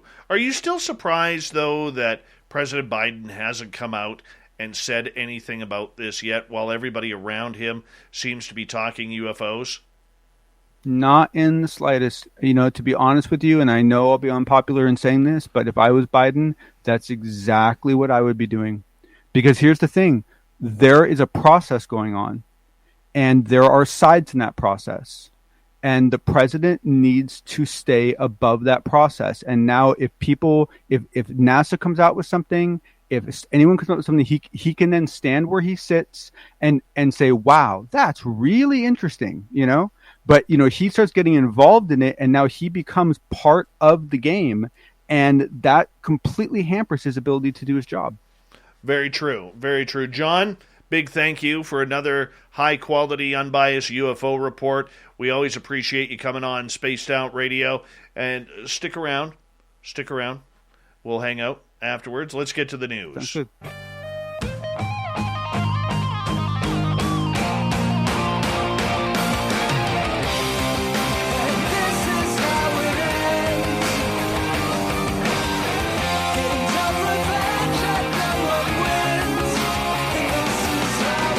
Is always changing, which is why we bring you the SOR Newswire at the back end of every show, where we get to the weird, the strange, the wacky, and sometimes the odd. Police in Wisconsin are attempting to locate a $1,400 bronze sculpture of a nursery rhyme character, Humpty Dumpty, sitting on a toilet. The Madison Police Department said the sculpture, named Dumpty Humpty, was stolen from an art fair on the Squares vendor's booth. The vendor said she had seen two men lingering around her booth while she was setting up Saturday, and the sculpture vanished along with the men when she left the stand for a short time. Police say they found security camera footage of the two men described by the vendor leaving the area with the sculpture. Here's an awesome one. A Maine fishing crew's accidental catch of a 600-pound tuna became about 350 servings of food for a local soup kitchen. Ross Alex, captain of the Catherine Ann, said he and his crew were fishing for lobster bait off the coast of Belfast when their nets captured something unexpected. We saw some kind of fish popping off the surface, so we were getting ready to set, and we made our set and kind of hauled in our net back. The fish went gone. We were like, where'd they go? We got to our net, like 3/4 of the way back, and there was this giant tuna. Alex says the vessel was not licensed to catch bluefin tuna, so they attempted to free the large fish, but determined it was too entangled in the nets to revive. Jamie Steves, owner of J&J Lobsters, contacted the Maine Marine Patrol to explain the situation. Steves' contact made the necessary calls to get the boat's crew permission to harvest and donate the tuna. Doug Schartzer, a friend of Steves, was summoned to butcher the fish and arrange it to be donated to the Belfast Soup Kitchen. Officials at the soup kitchen said the 600-pound tuna became about 350 servings of food delivered to the community on Tuesday.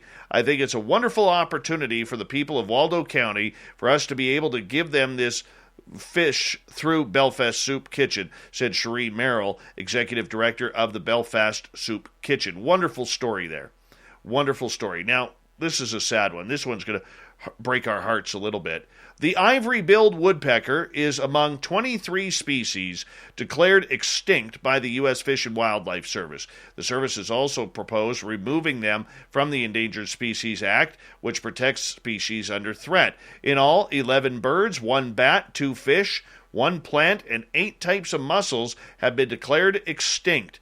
The FWS says it made the determination based on rigorous reviews of the best available science for each of these species. Each of the 23 species represents a permanent loss to our nation's natural heritage and to global biodiversity. Bridget Fahey, who oversees species classification for the Fish and Wildlife Service. And it's a sobering reminder that extinction is a consequence of human-caused environmental change. The ivory-billed woodpecker was once the U.S.'s largest woodpecker species, but the last commonly agreed sighting was in Louisiana back in 1944. The species was officially listed as endangered in 1967. Another bird declared extinct is the Bachman's warbler, which was one of the rarest songbirds in North America. It too has been listed as endangered since 1967. Hate when that happens. The money was supposed to be used to create modern art, and it was, but not in the way a Danish museum expected when it gave an artist the equivalent of $84,000. In return, it received 2 empty canvases. The artist, Jens Honig, said the blank canvases made up of new work of art, titled Take the Money and Run, that he calls a commentary on poor wages. One thing it's not, he says, is a theft. It's a breach of contract, and a breach of contract is part of the work, he said. According to Danish public broadcaster DR, the work is that I have taken their money, Hanning stated. The Kunsten Museum of Modern Art in Aalborg isn't satisfied with the explanation, but that hasn't stopped it from displaying the 2 canvases as part of its exhibition called Work It Out, which explores people's relationships with work.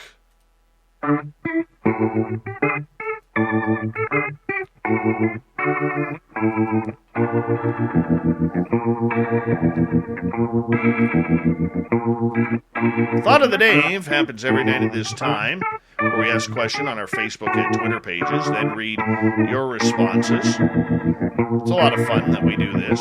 Today's Thought of the Dave is, why does everything in Australia want to kill you? Eric with a K, we're his 4th favorite show, starts it off with the government.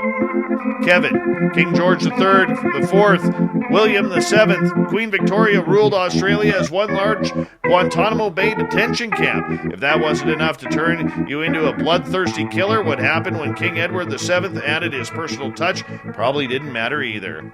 Charoos, you didn't mention their women. Oh, they're dangerous too, I've heard. Cat, kind of like the South. Walker, we also have other fatal creatures like the box jellyfish, the funnel web spider, and the blue-ringed octopus. We don't have bears, though, Dave. Mickle, toughen the skin, Dave. This morning, as I woke up, I wrestled 2 crocodiles and had to punch up with a kangaroo. Rob then replies, that's BS, mate. We're not allowed to leave the house anymore, so the animals are no longer bothering us. Oh, yeah, I get it there. I get it. Vincent, because they are bitter at everyone who calls them or that says that they live down under. Thank you to everybody participating in Thought of the Dave. We'll do it all again next time. Thank you to John for the unbiased UFO report, Shirky Poo for the news, and Alison Oborn for a great show on Australia's ghosts. We got Mr. Ron Bumblefoot Thal rocking in the background with Little Brother is Watching. Bumblefoot is the official music of Spaced Out Radio, rocking us in and out of every single show. Get your horns up for the guitar god himself. Special thanks to everybody listening in, at work, at home, in your cars, wherever you may be. Everyone in our chat rooms tonight, YouTube, Twitch, LGAB, Revolution Radio, Spreaker, Facebook, the Space Travelers Club, and on Twitter at hashtag Spaced Out Radio.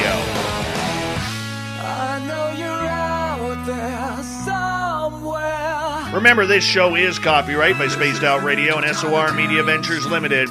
Thank you so much for choosing to share your evening with us, because together, my friends, we're watching.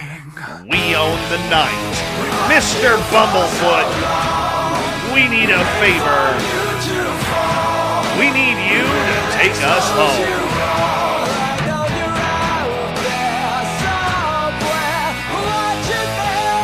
Yes, the Woo Train has docked for the night. But soon, my friends, we shall ride again. Your seats are always available. Your tickets never expire. And if you want to bring a friend, yep, we've got room for them too. Good night.